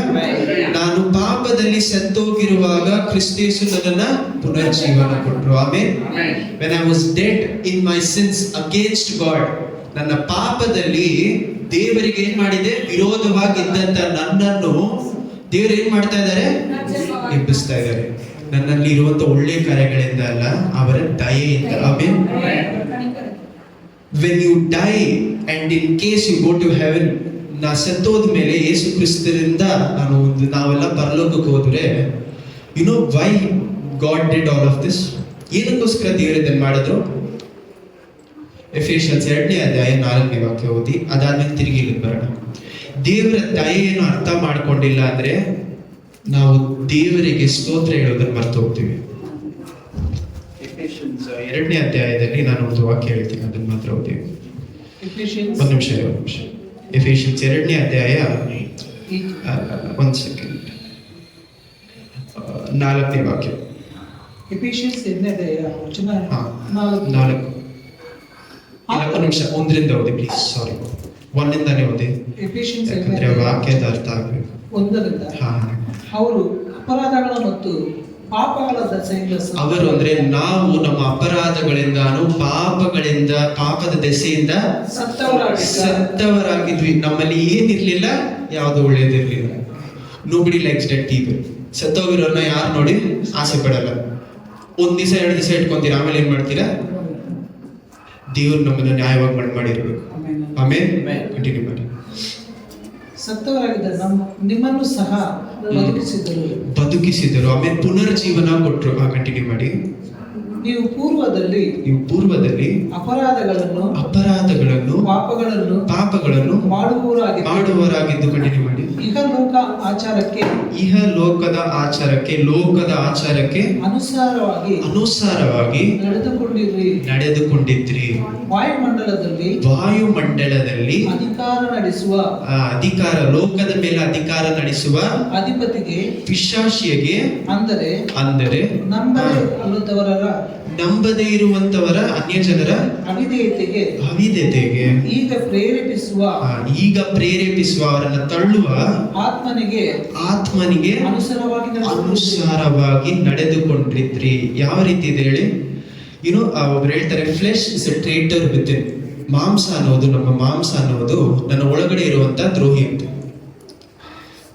ನನ್ನ ಮಾಂಸ ನನ್ನ ಒಳಗಡೆ ಜೊತೆಯಲ್ಲಿ ಇರುವಂತ ದ್ರೋಹಿ. ಯಾಕೆ? ನನ್ನ ಜೊತೆಯಲ್ಲೇ ಎತ್ಕೊಂಡು ಪಿಶಾಚಿ ಜೊತೆ ಕೈ ಇಟ್ಕೊಡುತ್ತೆ. ಆಮೇಲೆ ನನ್ನ ಮಾಂಸ ಜೊತೆಯಲ್ಲೇ ಇದ್ದು ದ್ರೋಹ ಮಾಡುತ್ತೆ. I should never trust my self. ನನ್ನನ್ನು ನಾನು ಯಾವತ್ತು ನಂಬಕ್ಕೆ ಪ್ರಾರಂಭಿಸ್ತೇನೋ ಆ ಟೈಮಲ್ಲಿ ದೇವ್ರ ಬಿಟ್ಟು ದೂರ ಹೋಗ್ಬಿಡುತ್ತೆ. ಆಮೇಲೆ ದೇವ್ರ ಹತ್ರ ದೂರ ಪಡಿಸೋದಕ್ಕೆ ಪಿಶಾಚಿನೇ ಬರ್ಬೇಕಂತ ನನ್ನ ಮಾಂಸ ಸಾಕು. ಯಾಕಂದ್ರೆ ನಮ್ಮ ಮಾಂಸಕ್ಕೆ ಏನ್ ಇಷ್ಟ ಆಗಿದೆ? ಲೋಕ. ಈ ಮಾಂಸ ಲೋಕವನ್ನು ಇಷ್ಟಪಡುವುದರಿಂದ ಪಿಶಾಚಿಯ ಕೈ ಕೆಳಗಡೆ ನಾವಿದ್ವಿ. ಆಮೇಲೆ ಕಂಟಿನ್ಯೂ ಮಾಡಿ ವಾಕ್ಯ. ವಾಯುಮಂಡಲದಲ್ಲಿ ಅಧಿಕಾರ ನಡೆಸುವ ಅಧಿಪತಿಗೆ ನೆಕ್ಸ್ಟ್. ನಾವೆಲ್ಲರೂ ಪೂರ್ವದಲ್ಲಿ ಅವಿಧೇಯರಾಗಿದ್ದು ನಾವೆಲ್ಲರೂ ಪೂರ್ವದಲ್ಲಿ ಇದಕ್ಕೆ ಮುಂಚೆ ಅವಿಧೇಯರಾಗಿದ್ದು ಶರೀರ ಭಾವದ ಆಶೆಗಳಿಗೆ ಅಧೀನರಾಗಿ ಶರೀರಕ್ಕೂ ಮನಸ್ಸಿಗೂ ಸಂಬಂಧಪಟ್ಟ ಇಚ್ಛೆಗಳನ್ನು ನೆರವೇರಿಸುತ್ತಾ ನನಗೆ ಆಸೆ ಬಂದಿದ್ದೆಲ್ಲ ನೆರವೇರಿಸ್ತಾ ನಡೆದು ಮಿಕ್ಕದವರಂತೆ ಸ್ವಭಾವಸಿದ್ಧವಾಗಿ ದೇವರ ಕೋಪಕ್ಕೆ ಗುರಿಯಾಗಿದ್ದೆವು. ಆಮೇಲೆ ನಾವೆಲ್ಲರೂ ದೇವರ ಕೋಪಕ್ಕೆ ಗುರಿಯಾದಂತ ಮನುಷ್ಯರು. ಇಂಥ ಮನುಷ್ಯರನ್ನು ದೇವರು ಏನ್ ಮಾಡ್ತಾ ಇದ್ದಾರೆ ನೋಡಿ. 4ನೇ ವಾಕ್ಯ ಓದಿ. ಆದರೆ ಈ ವಾಕ್ಯ ತುಂಬಾ ಚೆನ್ನಾಗಿ ಬೈಬಲ್ ಕಣ್ಣು ಬಿಟ್ಟು ನೋಡಿ. ಆದರೆ ಕರುಣಾನಿಧಿಯಾಗಿರುವ ದೇವರು ನನ್ನ ಮೇಲೆ ನಿಮ್ಮ ಮೇಲೆ ಮಹಾಪ್ರೀತಿಯನ್ನಿಟ್ಟು ಅಪರಾಧಗಳ ದೆಸೆಯಿಂದ ಸತ್ತವರಾಗಿದ್ದ ನಮ್ಮನ್ನು ಕ್ರಿಸ್ತರೊಂದಿಗೆ ಬದುಕಿಸಿದ್ರು. ಆಮೇಲೆ ಇದಕ್ಕೆ ಲೋಕಕ್ಕೆ ಸತ್ತು ಕ್ರಿಸ್ತುವಿಗೆ ಜೀವಂತವಾಗಿದ್ದೀವಿ. ಆಮೇಲೆ ಕ್ರಿಸ್ತುವಿನ ಮೂಲಕ ಏನಾಗಿದ್ದೀವಿ? ನಾವು ಎದ್ದಿದ್ದೀವಿ, ಪುನರ್ಜೀವನ ಪಡ್ಕೊಂಡಿದ್ದೀವಿ. ಆಮೇಲೆ ಯಾವ ಕಾರಣದಿಂದ? ನನ್ನಲ್ಲಿರುವಂತ ಒಳ್ಳೆ ಕಾರ್ಯಗಳಲ್ಲ, ಅವರ ಕರುಣೆಯಿಂದ, ಅವರ ಪ್ರೀತಿಯಿಂದ. ಆಮೇಲೆ ಅವರು ನನ್ನ ಮೇಲೆ ಏನೋ ನೋಡಿ ಅವ್ರ ದಯೆ ಇಟ್ಟು ಏನ್ ಮಾಡ್ತಾ ಇದಾರೆ? ನನ್ನ ಮಗನೇ ನನ್ನ ಮಗಳೇ ಅಂತ ಹೇಳಿ ಏನ್ ಮಾಡ್ತಾ ಇದಾರೆ? ಪುನರ್ಜೀವನ ಕೊಡ್ತಾ ಇದಾರೆ. ಆಮೇಲೆ ಆ ಪುನರ್ಜೀವನ ಕೊಡ್ಬೇಕಾದ್ರೆ ಪಾಪಕ್ಕೆ ಓದಿ. ಅವರ ಕೃಪೆಯಿಂದಲೇ ರಕ್ಷಣೆ ಹೊಂದಿದವರಾಗಿದ್ದೀರಿ. ಬದುಕಿಸಿದ್ದಲ್ಲದೆ ತಾನು ಕ್ರಿಸ್ತ ಯೇಸುವಿನಲ್ಲಿ ನಮಗೆ ಮಾಡುವ ಉಪಕಾರದ ಮೂಲಕ ತನ್ನ ಅಪಾರವಾದ ಕೃಪಾ ಅತಿಶಯಗಳನ್ನು ಮುಂದಣ ಯುಗಗಳಲ್ಲಿ ಇದನ್ನ ಏನಕ್ಕೋಸ್ಕರ ದೇವರು ನಮ್ಮನ್ನು ಎಬ್ಬಿಸ್ತಾ ಇದ್ದಾರೆ ಅಂತ ಹೇಳ್ತಾರೆ ನೋಡಿ. ತಿರುಗಿ ಹೋಗಿ ವಾಕ್ಯ. ಬದುಕಿಸಿದ್ದಲ್ಲದೆ ತಾವು ಕ್ರಿಸ್ತ ಯೇಸುವಿನ ಚೆನ್ನಾಗಿ ಓದಿ. ನಮ್ಮನ್ನು ಬದುಕಿಸೋದು ಮಾತ್ರ ಅಲ್ಲ, ಆದರೆ ಅವರು ಕ್ರಿಸ್ತ ಯೇಸುವಿನಲ್ಲಿ ನಮಗೆ ಮಾಡುವ ಆದರೆ ನಾವು ದೇವರು ಪುನರ್ಜೀವನ ಮಾಡುವುದು ಮಾತ್ರ ಅಲ್ಲದೆ ದೇವರು ಕ್ರಿಸ್ತ ಯೇಸುವಿನಲ್ಲಿ ನಮಗೆ ಮಾಡುವ ಉಪಕಾರದ ಮೂಲಕ, ಹೆಲ್ಪ್ ಅನ್ನು, ಈ ಪ್ರೀತಿಯ ಮೂಲಕ ತನ್ನ ಅಪಾರವಾದ ಇರಿ ಒಂದು ನಿಮಿಷ ಇಲ್ಲಿವರೆಗೂ ಏನ್ ಹೇಳ್ತೀವಿ? ನಮ್ಮನ್ನು ಪುನರ್ಜೀವನ ಮಾತ್ರ ಮಾಡಿಲ್ಲ ದೇವರು, ಆದರೆ ಕ್ರಿಸ್ತ ಯೇಸುವಿನ ಮೂಲಕ ಏನ್ ಮಾಡ್ತಾ ಇದ್ದಾರಂತೆ? ತಮ್ಮ ಸಹಾಯವನ್ನು ಕೊಟ್ಟು, ತಮ್ಮ ಉಪಕಾರವನ್ನು ಕೊಟ್ಟು, ಕಂಟಿನ್ಯೂ ಮಾಡಿ. ತನ್ನ ಅಪಾರವಾದ ಕೃಪಾ ಅತಿಶಯವನ್ನು ಮುಂದಣ ಯುಗಗಳಲ್ಲಿ ತೋರಿಸಬೇಕು. ಇನ್ನೊಂದ್ಸತಿ ಓದಿ ವಾಕ್ಯ ಪ್ಲೀಸ್. ತನ್ನ ಉಪಕಾರದ ಮೂಲಕ ತನ್ನ ಅಪಾರವಾದ ಅಂದ್ರೆ ಲೆಕ್ಕನೇ ಮಾಡಕ್ಕಾಗಲ್ಲ ಅಷ್ಟು ಅಪಾರವಾದ, ಕಂಟಿನ್ಯೂ ಮಾಡಿ, ಅಪಾರವಾದ ಕೃಪೆಯನ್ನು ಅತಿಶಯನ್ನು ಮುಂದಿನ ಯುಗಗಳಲ್ಲಿ ತೋರಿಸಬೇಕೆಂದು ಕ್ರಿಸ್ತ ಯೇಸುವಿನಲ್ಲಿ ನಮ್ಮನ್ನು ಅವರೊಂದಿಗೆ ಎಬ್ಬಿಸಿ ಪರಲೋಕದಲ್ಲಿ ಅವರೊಂದಿಗೆ ಕೂರಿಸಿದ್ರು. ಆಮೆನ್. ಇನ್ನು ನಮ್ಮ ಮಕ್ಕಳು ಹುಟ್ಟಿ ಬೆಳೆದ ಮೇಲೆ ಏನ್ ಮಾಡ್ತೀವಿ? We show off our kids. Show off ಅಂದ್ರೆ ಇದಕ್ಕೆ ಈಸಿಯರ್ ಎಕ್ಸಾಂಪಲ್ ಏನ್ ಕೊಡ್ಬೇಕಂದ್ರೆ, ನಾವೊಂದು ಏನೋ ಒಂದು ಜ್ಯುವೆಲ್ರಿ ತಗೊಂಡಿದ್ದೀವಿ ಅಂತ ಇಟ್ಕೊಳ್ಳಿ, ಒಂದು ಕಾಸ್ಟ್ಲಿ ಆದ ಜ್ಯುವೆಲ್ರಿ, ಬೆಲೆನೇ ಇಲ್ಲದೆ ಇರುವಷ್ಟು ಕಟ್ಟಕ್ಕೆ ಆಗಲ್ಲ ಅನ್ನುವಂತ ಒಂದು ಜ್ಯುವೆಲ್ಲರಿ ತಗೊಂಡಿಟ್ಟಿದ್ದೀವಿ. ಅಂತ ಜ್ಯುವೆಲ್ಲರಿ ಇರ್ಬೇಕಾದ್ರೆ ಏನ್ ಮಾಡ್ತೀವಿ? ಒಂದು ರಿಂಗ್ ಇದೆ ಅಂತ ಇಟ್ಕೊಳ್ಳೋಕೆ, ಈ ರಿಂಗ್ ಇದೆ, ಆ ರಿಂಗ್ ಏನ್ ಮಾಡ್ತೀವಿ ನಾವು? ಎಲ್ಲೋದ್ರೂ ಶೋ ತೋರಿಸ್ಕೊಳ್ತೀವಿ. ಏನಂತ? ಇಷ್ಟು ಕಾಸ್ಟ್ಲಿ ಆದ ರಿಂಗ್ ಹಾಕೊಂಡಿದ್ದೀನಿ ನೋಡು ಅಂತ. ದೇವರು ಮುಂದಿನ ಯುಗಗಳಲ್ಲಿ ಅವರ ಅಪಾರವಾದ ಕೃಪೆಯನ್ನು ತೋರಿಸಿಕೊಳ್ಳುವುದು ಯಾರ ಮೂಲಕ? ನಮ್ಮ ಮೂಲಕ. ಆಮೇಲೆ ಅವರು ನನ್ನ ಮೇಲೆ ತೋರಿಸಿದ ಪ್ರೀತಿಯನ್ನು ಎಲ್ಲಾ ಜನಾಂಗಗಳಿಗೆ, ಎಂಟೈರ್ ಯೂನಿವರ್ಸ್ಗೆ ಏನ್ ಹೇಳ್ತೀರಾ? ಪ್ರಪಂಚ ಎಲ್ಲಾನು ನೋಡುವ ರೀತಿಯಲ್ಲಿ ಏನ್ ಮಾಡ್ತಾ ಇದ್ದಾರೆ? ತನ್ನ ಎಲ್ಲಾ ಸೃಷ್ಟಿಗಳ ಮುಂದೆ ನಮ್ಮನ್ನ ಏನ್ ಮಾಡ್ತಾ ಇದಾರೆ ಅಂತೆ? ಪ್ರೀತಿ ಮಾಡ್ತಾ ಇಲ್ಲ. ಅದಕ್ಕೆ ತಿರುಗಿ ಓದಿ, ಅರ್ಥ ಆಗುವವರೆಗೂ ಓದಬೇಕು ವಾಕ್ಯ. ತಿರುಗಿ ಓದಿ ವಾಕ್ಯ. ಉಪಕಾರದ ಮೂಲಕ ದೇವರು ಯೇಸು ಕ್ರಿಸ್ತುವಿನ ಮಾಡಿದ ಉಪಕಾರದ ಮೂಲಕ ತನ್ನ ಅಪಾರವಾದ ಕೃಪಾ ಅತಿಶಯ, ತನ್ನ ಅಪಾರವಾದ ಅವರ ಕೃಪೆ ಅತಿಶಯವನ್ನು ಮುಂದಿನ ಯುಗಗಳಲ್ಲಿ, ಬರುವಂತ ಯುಗಗಳಂದ್ರೆ ಯೇಸು ಕ್ರಿಸ್ತುವಿನ ಕೈ ಕೆಳಗಡೆ ನಾವು ಜೀವನ ಮಾಡುವಾಗ, ಅವರ ಆಡಳಿತದ ಕೆಳಗಡೆ ಇರುವಾಗ ತೋರಿಸಬೇಕೆಂದು ಅವರ ಕೃಪೆಯನ್ನು, ಅವರ ಪ್ರೀತಿಯನ್ನು, ಅವರ ಹೆಸರನ್ನು ತೋರಿಸ್ಬೇಕೆಂದು ನಮ್ಮನ್ನ ಏನ್ ಮಾಡ್ತಾ ಇದಾರಂತೆ? ಕ್ರಿಸ್ತು ಯೇಸುವಿನ ಜೊತೆಯಲ್ಲಿ ಕೂರಿಸ್ತಾ ಇದ್ದಾರೆ. ಆಮೇಲೆ ಕ್ರಿಸ್ತ ಯೇಸು ಎಲ್ಲಿ ಕೂತ್ಕೊಂಡಿದ್ದಾರೆ? ದೇವರ ಬಲಗಡೆ. Sitting on his throne. ಆಮೇಲೆ ಅವರ ಸಿಂಹಾಸನದ ಮೇಲೆ ಏನ್ ಮಾಡ್ತಾ ಇದ್ದಾರೆ? ಕುಳಿತುಕೊಂಡಿದ್ದಾರೆ. ನಮ್ಮನ್ನ ಏನ್ ಮಾಡ್ತಾ ಇದ್ದಾರೆ ಅಂತೆ? ಕ್ರಿಸ್ತ ಯೇಸುವಿನ ಜೊತೆಯಲ್ಲಿ ಕೂಡಿಸ್ತಾ ಇದ್ದಾರೆ. ಕ್ರಿಸ್ತ ಯೇಸುವಿಗೆ ಸಮಾನವಾಗಿ ಕೂಡಿಸ್ಬೇಕು ಅಂತ ಆಸೆ ಪಡ್ತಾ ಇದ್ದಾರೆ. ಆಮೇಲೆ ಏನಕ್ಕೋಸ್ಕರ? ನನ್ನ ಒಳ್ಳೆ ಕೆಲಸಗಳಿಂದ ಅಲ್ಲ, ಅವರ ದಯೆಯನ್ನು ಎಲ್ಲಾ ಪ್ರಪಂಚಕ್ಕೂ ತೋರಿಸ್ಬೇಕಂತ. ಆಮೇಲೆ to show his goodness is doing all of that. ಆಮೇಲೆ ತನ್ನ ಗುಣವನ್ನು ಎಲ್ಲರಿಗೂ ತೋರಿಸ್ಬೇಕು ಅಂತ ನನ್ನನ್ನು ಏನ್ ಮಾಡ್ತಾ ಇದ್ದಾರೆ? ಸತ್ತೋಗಿರುವಂತ ನನ್ನನ್ನು ಜೀವಂತವಾಗಿ ಎಬ್ಬಿಸ್ತಾ ಇದ್ದಾರೆ. ಆಮೇಲೆ ಏನಕ್ಕೋಸ್ಕರ? ಅವರ ಕೃಪೆಯನ್ನು ತೋರಿಸೋದಕ್ಕೆ. ಆಮೇಲೆ ನನ್ನ ಒಳ್ಳೆ ಕಾರ್ಯಗಳಿಗೋಸ್ಕರ ಅಲ್ಲ. ಇದನ್ನು ಓದ್ಬೇಕಾದ್ರೆ ನನ್ನ ಮನಸ್ಸಿನ ಡೌಟ್ ಬಂತು. ದೇವ್ರೆ, ನೀವ್ ಹೇಳ್ತೀರಲ್ಲ we should not have pride ಅಂತ, ಅಂದ್ರೆ ಜಂಬ, ಹೆಮ್ಮೆ ನಮ್ಮಲ್ಲಿ ಇರಬಾರ್ದು ಅಂತ ಹೇಳ್ತೀರಲ್ಲ, ಇದು ಹೇಳೋದು ತಪ್ಪೇ. ಆದ್ರೆ ನೀವು ಮಾತ್ರ ಜಂಬ ಬಿಡ್ಬೋದಾ? Or can you feel that proud ಅಂತ, ಅಂದ್ರೆ can you have that thing, ಅಂದ್ರೆ ಏನ್ ನೀವು ಮಾತ್ರ ನಮ್ಮ ಕುರಿತಾಗಿ ನೀವು ಜಂಬ ಪಡ್ಬೋದಾ? ಯಾಕಂದ್ರೆ ದೇವ್ರು ನಮಗೆ ಹೇಳ್ತಾ ಇದ್ದಾರೆ ಒಂದು ವಿಷಯ ಮಾಡಬಾರ್ದು ಅಂತ. ನೀವು ದೇವ್ರ ವಾಕ್ಯ ಇನ್ನೂ ಸರಿಯಾಗಿ ಓದಬೇಕಾದ್ರೆ, ನಾವು ಪರಲೋಕಕ್ಕೆ ಹೋಗುವಾಗ ನಾವು ನಮ್ಮನ್ನು ಏನ್ ಮಾಡಲ್ಲ?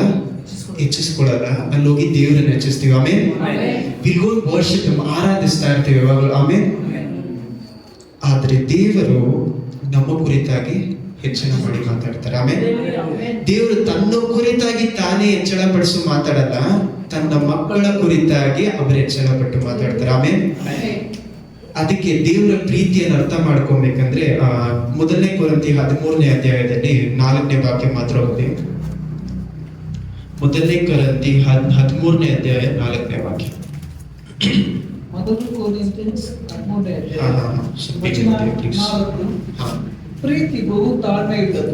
ಪ್ರೀತಿಯು ತಾಳ್ಮೆ ಉಳ್ಳದು.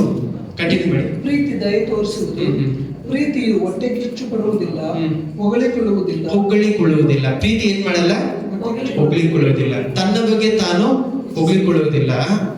ಯಾರ ಮೇಲೆ ಪ್ರೀತಿ ಇಟ್ಟಿರ್ತಾರೋ ಅವರನ್ನು ಹೊಗಳ್ತಾರೆ. ಆಮೇಲೆ ಯೇಸು ಕ್ರಿಸ್ತು ನಮಗೆ ಕಿರೀಟ ಕೊಟ್ಟು, ಯಾರ ಜೊತೆ ದೇವರು ನಮಗೆ ಕಿರೀಟವನ್ನು ಕೊಟ್ಟು, ಹಾನರ್, ರೋಮನ್ಸ್ 2 ಏನ್ ಹೇಳ್ತಾರೆ? ಯಾರು ಒಳ್ಳೆ ಕೆಲಸಗಳನ್ನು ಮಾಡ್ತಾರೋ ಅವ್ರಿಗೆ ದೇವ್ರು ಏನ್ ಮಾಡ್ತಾರೆ ಅಂದ್ರೆ ಮರ್ಯಾದೆ ಕೊಟ್ಟು ಸಿಂಹಾಸನದಲ್ಲಿ ಯಾರ ಪಕ್ಕದಲ್ಲಿ ಕೂಡಿಸ್ತಾರೆ? ಯೇಸು ಕ್ರಿಸ್ತುವಿಗೆ ಸಮಾನವಾಗಿ ಕೂಡಿಸ್ತಾರಂತೆ. ಆಮೇಲೆ ನಾನು ಏನ್ ಕೆಲಸ ಮಾಡಿದೆ ಅಂತ ನಾನು ಯೇಸು ಕ್ರಿಸ್ತುವಿನ ಪಕ್ಕದಲ್ಲಿ ಹೋಗ್ತೇನೆ. ದೇವರ ಕೃಪೆಯನ್ನು, ಅವರ ಕೃಪೆಯನ್ನು ತೋರಿಸೋದಕ್ಕೋಸ್ಕರ ನನ್ನನ್ನ ಏನ್ ಮಾಡ್ತಾ ಇದ್ದಾರೆ, ನಿಮ್ಮನ್ನ ಏನ್ ಮಾಡ್ತಾ ಇದ್ದಾರೆ, ಯೇಸು ಕ್ರಿಸ್ತುವಿನ ಬಲಭಾಗದಲ್ಲಿ ಕೂಡಿಸ್ತಾ ಇದ್ದಾರೆ. ಇದು ಅವರ ಕುರಿತಾಗಿ, ನನ್ನ ಕುರಿತಾಗಿ. ಆಮೇಲೆ ಅವರ ಒಳ್ಳೆತನ ನಮ್ಮ ಒಳ್ಳೆತನ. ಆಮೇಲೆ ಇಂಥ ಒಳ್ಳೆಯ ದೇವರು ನಮಗೆ ಮರ್ಯಾದೆ ಕೊಟ್ಟು, ನಮಗೆ ಘನತೆಯನ್ನು ಕೊಟ್ಟು, ಎಲ್ಲವನ್ನು ಕೊಟ್ಟು ಏನ್ ಮಾಡಿಸ್ತಾರೆ, ಪಕ್ಕದಲ್ಲಿ ಕುಳಿಸ್ತಾ ಇದ್ದಾರೆ. ನಮ್ಮ ಹತ್ರದಿಂದ ಅವ್ರು ಏನ್ ಎಕ್ಸ್ಪೆಕ್ಟ್ ಮಾಡ್ತಾ ಇದ್ದಾರೆ, ಆರಾಧನೆ. ಅವರು ಹೇಳುವುದನ್ನು ಕೀಳ್ಪಡಿಯುವಂತ ಜನರು. ಯಾಕಂದ್ರೆ ಎಲ್ಲ ಕೆಟ್ಟೋಗಿದಲ್ಲಿ ಆದಮ್ ಏವಾಳ ಹತ್ರ. ಯಾವ ರೀತಿ ಕೆಟ್ಟೋಗಿತ್ತು, ಕೀಳ್ಪಡಿದೇ ಇರುವುದಿಲ್ಲ. ದೇವರು ನನಗೆ ಒಳ್ಳೇದು ಕೊಡಲ್ಲ, ಒಳ್ಳೇದು ನನ್ನಿಂದ ಏನ್ ಮಾಡ್ತಾ ಇದ್ದಾರೆ, ಮರೆ ಮಾಡಿಡ್ತಾ ಇದ್ದಾರೆ ಅನ್ನುವಂತ ನೆನಪಿನಿಂದ ಏನಾಯ್ತು, ಪಾಪ ಮಾಡ್ತಾರೆ. ದೇವರು ಒಳ್ಳೇದನ್ನೇ ನನಗೆ ಮಾಡ್ತಾರೆ ಅನ್ನುವಂತ ನಂಬಿಕೆಯಿಂದ ಅವರನ್ನು ನೋಡಿ ನಡೆಯೋರನ್ನ ದೇವರು ನೋಡ್ತಾ ಇದ್ದಾರೆ. ಆಮೇಲೆ ಈ ವಾರದಲ್ಲಿ ಒಂದು ವಿಷಯ ಅರ್ಥ ಆಯ್ತು. God never controls a person. ದೇವರು ಯಾರನ್ನ ಏನ್ ಮಾಡಲ್ಲ, ಕಂಟ್ರೋಲ್ ಮಾಡಲ್ಲ. ಪವಿತ್ರ ಆತ್ಮ ನಮ್ಮಲ್ಲಿ ಇದ್ದಾರೆ, ಆದ್ರೆ ಪವಿತ್ರ ಆತ್ಮರಲ್ಲಿ ನಡೆಸಲ್ಪಡಿ ಅಂತಾರೆ.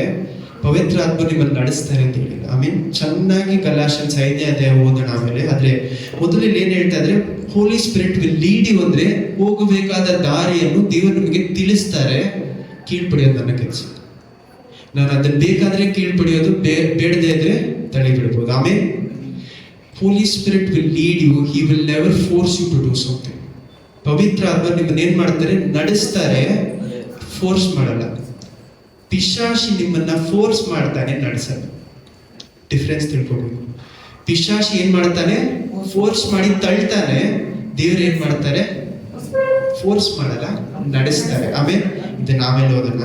ಇವಾಗ ಏನಾಯ್ತು, ಅವರ ಅಪಾರವಾದ ಕೃಪೆಯನ್ನು, ಪ್ರೀತಿಯನ್ನು ತಿಳಿಸೋದಕ್ಕೋಸ್ಕರ, ನಮ್ಮನ್ನು ಏನ್ ಮಾಡೋದಕ್ಕೋಸ್ಕರ ಯೇಸು ಕ್ರಿಸ್ತನ ಪಕ್ಕದಲ್ಲಿ ಇಟ್ಟು ಅಳಗು ಪಾಕ್ರ ಅಂತ ಹೇಳ್ತಾರಲ್ಲ. ಹಾಗಂದ್ರೆ ಏನ್ ಹೇಳ್ತಾರೆ, ನಮ್ಮನ್ನು ಅಂತ ಜಾಗದಲ್ಲಿ ಇಟ್ಟು ನೋಡ್ಬೇಕು ಅಂತ ದೇವ್ರು ಏನ್ ಮಾಡ್ತಾ ಇದ್ದಾರೆ, ಆಸೆ ಪಡ್ತಾ ಇದ್ದಾರೆ. ಆಮೇಲೆ ಅಂತ ದೇವರು ನಮಗೇನಾಗಿದ್ದಾರೆ, ಕ್ರಿಸ್ತ ಯೇಸುವಿನಲ್ಲಿ ನಾನು ಸೆತ್ತೋಗಿ ಅವ್ರ ವಿರೋಧ ಪಾಪ ಮಾಡೋಕೆ ಬರ್ತಾ ಇದ್ದಾರೆ. ಆಮೇಲೆ ಓಕೆ, ಇವಾಗ ಏನ್ ಮಾಡೋಣ, ಇವಾಗ ತೀತನು 3ನೇ ಅಧ್ಯಾಯ ಓದ್ತಾ ಇದ್ವಲ್ಲ, 3ರಲ್ಲಿ 4ನೇ ವಾಕ್ಯ ತಿರುಗಿ ಓದಿ. ಇವಾಗ ಎಷ್ಟೋ ಅರ್ಥ ಆಗುತ್ತೆ. ತೀತನು 3ನೇ ಅಧ್ಯಾಯ 4ನೇ ವಾಕ್ಯ.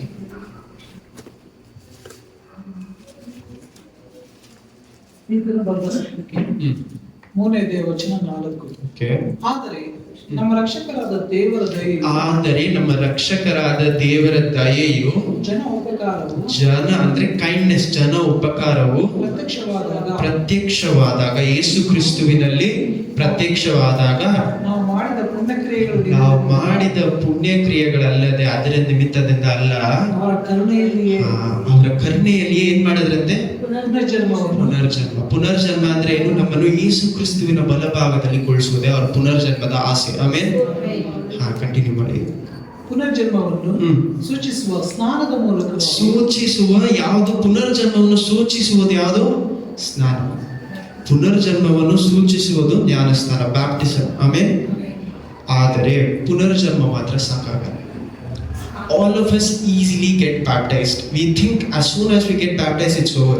ಜ್ಞಾನ ಸ್ನಾನ ಪಡ್ಕೊಂಡ್ಬಿಟ್ರೆ ಮುಗೀತು ಅಂತ ಎಷ್ಟೋ ಜನ ಅನ್ಕೊಳ್ತೀವಿ. ಸ್ನಾನ ಪಡ್ಕೊಳ್ಳೋದು ಸ್ಟಾರ್ಟಿಂಗ್ ಪಾಯಿಂಟ್ ದೇವರ ಜೊತೆ. ಆಮೇಲೆ ನಾವು ದೇವರ ಜೊತೆ ನಡೆಯೋದನ್ನ ಸ್ಟಾರ್ಟ್ ಮಾಡೋದೆಲ್ಲಿ, ಜ್ಞಾನ ಸ್ಥಾನದಲ್ಲಿ.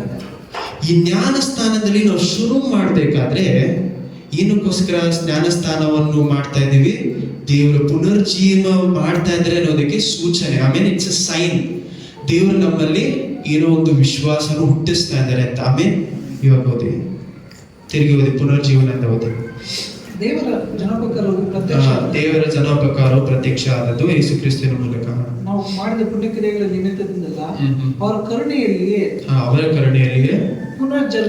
ಪುನರ್ಜನ್ಮವನ್ನು ಸೂಚಿಸುವ ಸ್ನಾನದ ಮೂಲಕವಾಗಿ ಪವಿತ್ರಾತ್ಮನು, ಈ ವಾಕ್ಯನ ಮುಖ್ಯ, ಪವಿತ್ರಾತ್ಮರು ನಮ್ಮಲ್ಲಿ ನೂತನ ಸ್ವಭಾವವನ್ನು ಉಂಟು ಮಾಡಿರಿ. ಪವಿತ್ರಾತ್ಮರು ನಮ್ಮಲ್ಲಿ ನೂತನ ಹೊಸ ಸ್ವಭಾವವನ್ನು ಉಂಟು ಮಾಡುವುದರ ಮೂಲಕವಾಗಿ. ಯಾವುದರ ಮೂಲಕವಾಗಿ? ನೂತನ ಸ್ವಭಾವ ಅಂದ್ರೆ ರಿನ್ಯೂವಲ್ ಆಫ್ ಯುವರ್ ಮೈಂಡ್ ಅಂತಾರೆ. ರಿನ್ಯೂವಲ್ ಅಂದ್ರೆ ಒಂದು ವಿಷಯ ಎಕ್ಸ್ಪೈರಿ ಆಗ್ಬಿಟ್ರೆ ಏನ್ ಮಾಡ್ತೀವಿ, ರಿನ್ಯೂ ಮಾಡ್ತೀವಿ. ಲೈಸೆನ್ಸ್ ಎಕ್ಸ್ಪೈರ್ ಆದ್ರೆ ಏನ್ ಮಾಡ್ತೀವಿ, ರಿನ್ಯೂ ಮಾಡ್ತೀವಿ. ಅದೇ ತರ ನಮ್ಮ ಪುನರ್ಜೀವನ ಆದ ಮೇಲೆ ನನ್ನ ಮಾಂಸ ನನ್ನ ಬಿಟ್ಟು ಹೋಗಲ್ಲ. ಆದ್ರಿಂದ ಏನ್ ಮಾಡಬೇಕು? ಪುನರ್ಜೀವನ ಅಂದ್ರೆ ನಾವು ಜ್ಞಾನಸ್ಥಾನ ಪಡೆದುಕೊಂಡ ಮೇಲೆ ನನ್ನ ಜ್ಞಾನವನ್ನು ಚೇಂಜ್ ಮಾಡ್ತಾ ಇದ್ರೆ, ಆಮೇಲೆ ಜ್ಞಾನಸ್ಥಾನ ಪಡೆದುಕೊಳ್ಳುವುದು ನನ್ನ ಜ್ಞಾನವನ್ನು ಚೇಂಜ್ ಮಾಡೋದಕ್ಕೆ. ಓದಿ ವಾಕ್ಯ ತಿರುಗಿ ಓದಿ. ಪವಿತ್ರಾತ್ಮರ ಮೂಲಕ ಪುನರ್ಜನ್ಮ ಸೂಚಿಸುವ ಪುನರ್ಜನ್ಮವನ್ನು ಸೂಚಿಸುವ ಸ್ಥಾನದ ಮೂಲಕ ಪವಿತ್ರಾತ್ಮನು ನಮ್ಮಲ್ಲಿ ಪವಿತ್ರಾತ್ಮರು ನಮ್ಮಲ್ಲಿ ನೂತನ ಸ್ವಭಾವವನ್ನು ಹೊಸ ಸ್ವಭಾವವನ್ನು ಉಂಟು ಮಾಡುವುದರ ಮೂಲಕವಾಗಿಯೂ ಅವರು ನಮ್ಮನ್ನು ರಕ್ಷಿಸಿದರು. ಆಮೇಲೆ ನಮ್ಮನ್ನು ರಕ್ಷಿಸಿದ್ದು ಬರೀ ಪುನರ್ಜನ್ಮದಲ್ಲಿ ಮಾತ್ರ ಅಲ್ಲ, ಸಿದ್ದೋಗಿರುವಂತ ನಮ್ಮನ್ನು ಪುನರ್ಜನ್ಮದಲ್ಲಿ ಏನ್ ಮಾಡ್ತಾ ಇದ್ದಾರೆ? ದೇವರು ರಕ್ಷಿಸ್ತಾ ಇದ್ದಾರೆ. ರಕ್ಷಿಸಿದ ಮೇಲೆ ಪವಿತ್ರಾತ್ಮರ ಮೂಲಕ ನೂತನ ಸ್ವಭಾವವನ್ನು ಕೊಡಕ್ಕೆ ಆಸೆ ಪಡ್ತಾರೆ. ಆಮೇಲೆ ನಿಮ್ಮ ರಕ್ಷಣೆ 2 ಪಾರ್ಟ್ ಆಗಿದೆ. ಆಮೇಲೆ 2 ಪಾರ್ಟ್ ಅಂದ್ರೆ 2 ಭಾಗಗಳಾಗಿದೆ. ಮೊದಲನೇ ಭಾಗ ಏನು? ಪುನರ್ಜೀವನ. ಪುನರ್ಜೀವನ ಆದಮೇಲೆ ಸೆಕೆಂಡ್ ಪಾರ್ಟ್ ಏನು? ಫಸ್ಟ್ ಪಾರ್ಟ್ ಪುನರ್ಜೀವನ, ಸೆಕೆಂಡ್ ಪಾರ್ಟ್ ಯಾವುದು? ಜ್ಞಾನ ಅಲ್ಲ, ನಮ್ಮ ಪವಿತ್ರಾತ್ಮರ ಮೂಲಕ ನನ್ನ ಗುಣ ಚೇಂಜ್ ಆಗುವುದು, ಸ್ವಭಾವ, ನೂತನ ಸ್ವಭಾವ ಬರುವುದನ್ನೇ ಏನ್ ಹೇಳ್ತಾ ಇದ್ದಾರೆ? 2ನೇ ಭಾಗ. ಆಮೇಲೆ ಓದಿ. ನೂತನ ಸ್ವಭಾವವನ್ನು ಉಂಟು ಮಾಡುವುದರ ಮೂಲಕವಾಗಿ ನಮ್ಮನ್ನು ರಕ್ಷಿಸಿದರು. ನಮ್ಮನ್ನು ರಕ್ಷಿಸಿದ್ದು ಬರೀ ಜ್ಞಾನಸ್ಥಾನ ಪಡೆದುಕೊಂಡು ಮಂತ್ಲಿ ಒಂದ್ಸತಿ ಕಮ್ಮಿನ ತಗೋಬೇಕಂತ. ನಾನು ಕಮ್ಮಿನ ತಗೊಂಡ್ಬಿಟ್ರೆ ದೇವರ ಪಾದಕ್ಕೆ ಹೋಗಿ ಸೇರ್ತೀನಿ ಅಂತಿಲ್ಲ. ಇನ್ನು ರಿಪೆಂಟೆನ್ಸ್ ಅಂದ್ರೆ ಮನಸ್ಸಾಂತರ ಪಡುವುದು. ಇಷ್ಟು ಜನ ತಪ್ಪಾಗಿ ಏನ್ ಮಾಡ್ತೀವಿ ಅಂದ್ರೆ, you want have complete repentance day 1. Yesu ಕ್ರಿಸ್ತನಲ್ಲಿ ನಾನು ಮೊದಲನೇ ದಿವಸ ನಾನು ಏನ್ ಹೇಳ್ತಾ ಇದ್ದೀನಿ? ಪುನರ್ಜನ್ಮನ ಪಡ್ಕೊಳ್ತಾ ಇದ್ದೀವಿ. ಪಡೆದುಕೊಂಡ ಮೊದಲನೇ ದಿನ ಏನಿರಲ್ಲ ನನ್ನಲ್ಲಿ ಕಂಪ್ಲೀಟ್ ಆಗಿ ಏನಿರಲ್ಲ, ಸಾರಿ, ರಿಪೆಂಟೆನ್ಸ್ ಏನ್ ಹೇಳ್ತೀರಾ? ಮನಸ್ಸಾಂತರ. ನಾನು ಕ್ರಿಸ್ತುವಲ್ಲಿ ಬಂದಿರೋ ಮೊದಲನೇ ದಿವಸ ಏನಿರಲ್ಲ, ಕಂಪ್ಲೀಟ್ ಆಗಿ ಮನಸ್ಸಾಂತರ ಇರಲ್ಲ. ನಮ್ಮಲ್ಲಿ ಇನ್ನೂ ಎಷ್ಟೋ ವಿಷಯಗಳು ನಮ್ಮನ್ನು ಬಿಟ್ಟು ಹೋಗೋದಕ್ಕೆ ಆಸೆ ಇರಲ್ಲ. ಆಮೇಲೆ ನಾವು ಜೀವಂತವಾಗಿದ್ದು ದೇವರನ್ನು ನೋಡುವವರೆಗೂ ಸಮಯ ಇದೆಯಲ್ಲ, ಆ ಸಮಯದಲ್ಲಿ ನನ್ನ ಮನಸ್ಸನ್ನು ದೇವರು ಏನ್ ಮಾಡ್ತಾರೆ? ಗುಣವನ್ನು ಚೇಂಜ್ ಮಾಡ್ತಾ ಇದ್ದಾರೆ. ಈ ಚೇಂಜ್ ಮೂಲಕ ಏನ್ ಮಾಡ್ತಾ ಇದ್ದಾರೆ? Is leading us to complete repentance. ಆಮೇಲೆ ಸಂಪೂರ್ಣವಾಗಿ ಮನಸ್ಸಾಂತರ ಪಡುವುದು ಇವಾಗ ನಾನು ಸಾಯುವಾಗ. ಆಮೇಲೆ ನಾನು ಸಾಯುವವರೆಗೂ ಸಂಪೂರ್ಣವಾದ ಮನಸ್ಸಾಂತರ ನನ್ನಲ್ಲಿ ಬರಲ್ಲ. ಈ ಸಂಪೂರ್ಣವಾದ ಮನಸ್ಸಾಂತರ ಯಾವ ರೀತಿ ಬರುತ್ತೆ? ಓದಿ, ಕಂಟಿನ್ಯೂ ಮಾಡಿ. ನಾವು ನಮ್ಮ ರಕ್ಷಕರಾದ ಯೇಸು ಕ್ರಿಸ್ತರ ಕೃಪೆಯಿಂದ ನೀತಿಯನ್ನು ತಿರುಗಿ ಇನ್ನೊಂದ್ಸತ್ಯ. ಪವಿತ್ರಾತ್ಮರು ನಮ್ಮ ಅಲ್ಲಿಂದ ಓದಿ. ಪುನರ್ಜನ್ಮವನ್ನು ಸೂಚಿಸುವ ಸ್ನಾನದ ಮೂಲಕವಾಗಿಯೂ ಪವಿತ್ರಾತ್ಮನು ನಮ್ಮಲ್ಲಿ ನೂತನ ಸ್ವಭಾವವನ್ನು ಉಂಟು ಮಾಡುವುದರ ನೂತನ ಸ್ವಭಾವ ಉಂಟು ಮಾಡೋದ್ರ ಮೂಲಕವಾಗಿ ನಮ್ಮನ್ನ ರಕ್ಷಣೆ ಕೊಡ್ತಾ ಇದ್ದಾರೆ. ಆಮೇಲೆ ನನ್ನಲ್ಲಿ ನೂತನ ಸ್ವಭಾವ ಬಂದಿಲ್ಲ ಅಂದ್ರೆ ನಾನು ನಿಜವಾಗ್ಲೂ ಮನಸ್ಸಾಂತರ ಪಟ್ಟಿಲ್ಲ ಅಂತ ಅರ್ಥ. ಓಕೆ, ನಾನೇನ್ ಮಾಡ್ತೀನಿ ಅಂದ್ರೆ ಸಿಂಪಲ್ ಆದ ಎಕ್ಸಾಂಪಲ್ ಹೇಳ್ತೀನಿ. ನಾವು ಯೇಸು ಕ್ರಿಸ್ತುವಿನಲ್ಲಿ ಬರ್ತಾ ಇದ್ದೀವಿ, ನಮ್ಮ ಪುನರ್ಜೀವನ ಸಿಗ್ತಾ ಇದೆ. ಆಮೇಲೆ ಪವಿತ್ರ ಆತ್ಮರು ನಮ್ಮ ಮೇಲೆ ಇಳಿದು ಬರ್ತಾ ಇದ್ರು. We receive the Holi Spirit. ಪವಿತ್ರ ಆತ್ಮ ನಮ್ಗೆ ಏನಾಗಿದ್ದಾರೆ? ಕೊನೆಯ ದಿವಸಕ್ಕೆ ಈಸ್ ಅ ಸೈನ್, ಅಥಾರಿಟಿ, ಮುದ್ರೆ ಆಗಿದ್ದಾರೆ. ಆಮೇಲೆ ಪವಿತ್ರ ಆತ್ಮರು ಎನ್ನುವಂತ ಮುದ್ರೆ ನನ್ನಲ್ಲಿ ಇಲ್ಲದೆ ಹೋದ್ರೆ ನಾನು ಪರಲೋಕ ರಾಜ್ಯಕ್ಕೆ ಸೇರಿದವನು ಅಲ್ಲ. ಆಮೇಲೆ ಅದಕ್ಕೆ ಎಫೆಸಿಯನ್ಸ್ 4ನೇ ಅಧ್ಯಾಯದಲ್ಲಿ ಏನ್ ಹೇಳ್ತಾರೆ? ಪವಿತ್ರ ಆತ್ಮರನ್ನು ದುಃಖಪಡಿಸದೇ ಇರಿ. ನಾವು ಸಾಯುವವರೆಗೂ ಪವಿತ್ರ ಆತ್ಮ ನಮ್ಮ ಜೊತೆಯಲ್ಲೇ ಇರ್ತಾರೆ. ನಿತ್ಯ ಜೀವನದಲ್ಲೂ ಪವಿತ್ರ ಆತ್ಮ ನಮ್ಮ ಜೊತೆಯಲ್ಲೇ ಇರ್ತಾರೆ. ಆಮೇಲೆ ಎಂದೆಂದಿಗೂ ನಮ್ಮ ಜೊತೆಯಲ್ಲಿ ಇರೋರು ಯಾರು? ಪವಿತ್ರ ಆತ್ಮ. ಆಮೇಲೆ ಇಂಥ ಪವಿತ್ರ ಆತ್ಮ ನಮ್ಮಲ್ಲಿ ಇರಬೇಕಾದ್ರೆ ನಾವು ಕಂಪ್ಲೀಟ್ ರಿಪೆಂಟೆನ್ಸ್ ಹೇಳ್ತೀನಲ್ಲ, ಹಾಗಂದ್ರೆ ಕಂಪ್ಲೀಟ್ ಆಗಿ ನಾನು ಮನಸ್ಸಾಂತರ ಪಡುವುದು. ಮನಸ್ಸಾಂತರ ಅಂದ್ರೆ ನನ್ನ ಮನಸ್ಸು ಚೇಂಜ್ ಆಗೋದು. ಆಮೇಲೆ ಒಂದು ಪಾಪವನ್ನು ಬಿಟ್ಟು ನಮಗೆ ಒಂದು ಹಗೆ ಬರ್ತಾ ಇದೆ ಅಂತ ಇಟ್ಕೊಳ್ಳಿ. ಏನೋ ಒಂದು ತಪ್ಪು ಮಾಡ್ತಾ ಇದ್ವಿ, ಅದ್ಮೇಲೆ ನನಗೆ ಹಗೆ ಬರ್ತಾ ಇದೆ ಅನ್ನೋದು ಮನಸ್ಸಾಂತರ ಅಲ್ಲ. ನಾನು ಒಂದು ವಿಷಯವನ್ನು ನೋಡಿ ಹಾಗೆ ಮಾಡ್ತಾ ಇದ್ದೀನಿ ಅನ್ನುವುದು ಮನಸ್ಸಾಂತರ ಅಲ್ಲ. ಒಂದು ವಿಷಯವನ್ನು ನೋಡಿ ಅದನ್ನ ಬಿಟ್ಟು ಬರಬೇಕು ಅಂತ ಆಸೆ ಬರುತ್ತಲ್ಲ, ಅದು ಮನಸ್ಸಾಂತರ ಅಲ್ಲ.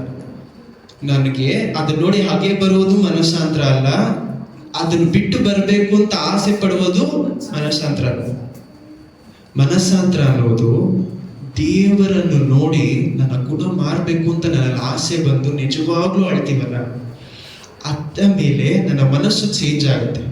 ಲೋಕದ ಆಸೆಗಳು ಪರಲೋಕದ ಆಸೆಗಳಾಗಿ ಮಾರ್ಪಡುತ್ತೆ. ಆಮೇಲೆ ಅಂತ ಆಸೆಯೇ, ಈ ಆಸೆಯನ್ನು ಬಿಟ್ಟು ಯಾವುದೋ ಒಂದು ಪಾಪ ಇದೆ, ಆ ಪಾಪಕ್ಕೆ ಬದಲಾಗಿ ಸತ್ಯವನ್ನಿಟ್ಟು ನಾನು ಯಾವಾಗ ಆಸೆ ಪಡ್ತಾ ಇದೀನೋ, ಆ ಆಸೆ ಯಾವಾಗ ಕಂಪ್ಲೀಟ್ ಆಗಿ ಚೇಂಜ್ ಆಗುತ್ತೋ ಅದು ನನ್ನ ಮನಸ್ಸಾಂತರ ಪಡೋದು. ಆಮೇಲೆ ಮನಸ್ಸಿನಲ್ಲಿರುವಂತ ಒಂದು ಆಸೆ ಬೇರೆ ಆಸೆಯಾಗಿ ಚೇಂಜ್ ಆಗುವುದೇ ಮನಸ್ಸಾಂತರ. ಆಮೇಲೆ ಮನಸ್ಸಲ್ಲಿರುವಂತ ಒಂದು ಆಸೆ ಬೇರೆ ಆಸೆಯಾಗಿ ಚೇಂಜ್ ಆಗುವುದೇ ಮನಸ್ಸಾಂತರ. ಆಮೇಲೆ ಈ ಮನಸ್ಸಾಂತರ ನನ್ನಲ್ಲಿ ಇಲ್ಲದೆ ಹೋದ್ರೆ ಏನಾಗುತ್ತೆ, ನಾನು ನಿಜವಾಗ್ಲೂ ಪವಿತ್ರ ಆತ್ಮರಿಂದ ಏನಾಗಿಲ್ಲ, ದೀಕ್ಷಾಸ್ಥಾನ ಅಲ್ಲ, ಪವಿತ್ರ ಆತ್ಮರಿಂದ ನಾನು ಚೇಂಜ್ ಆಗ್ತಾ ಇಲ್ಲ, ರಕ್ಷಣೆಗೆ ಹೋಗ್ತಾ ಇಲ್ಲ.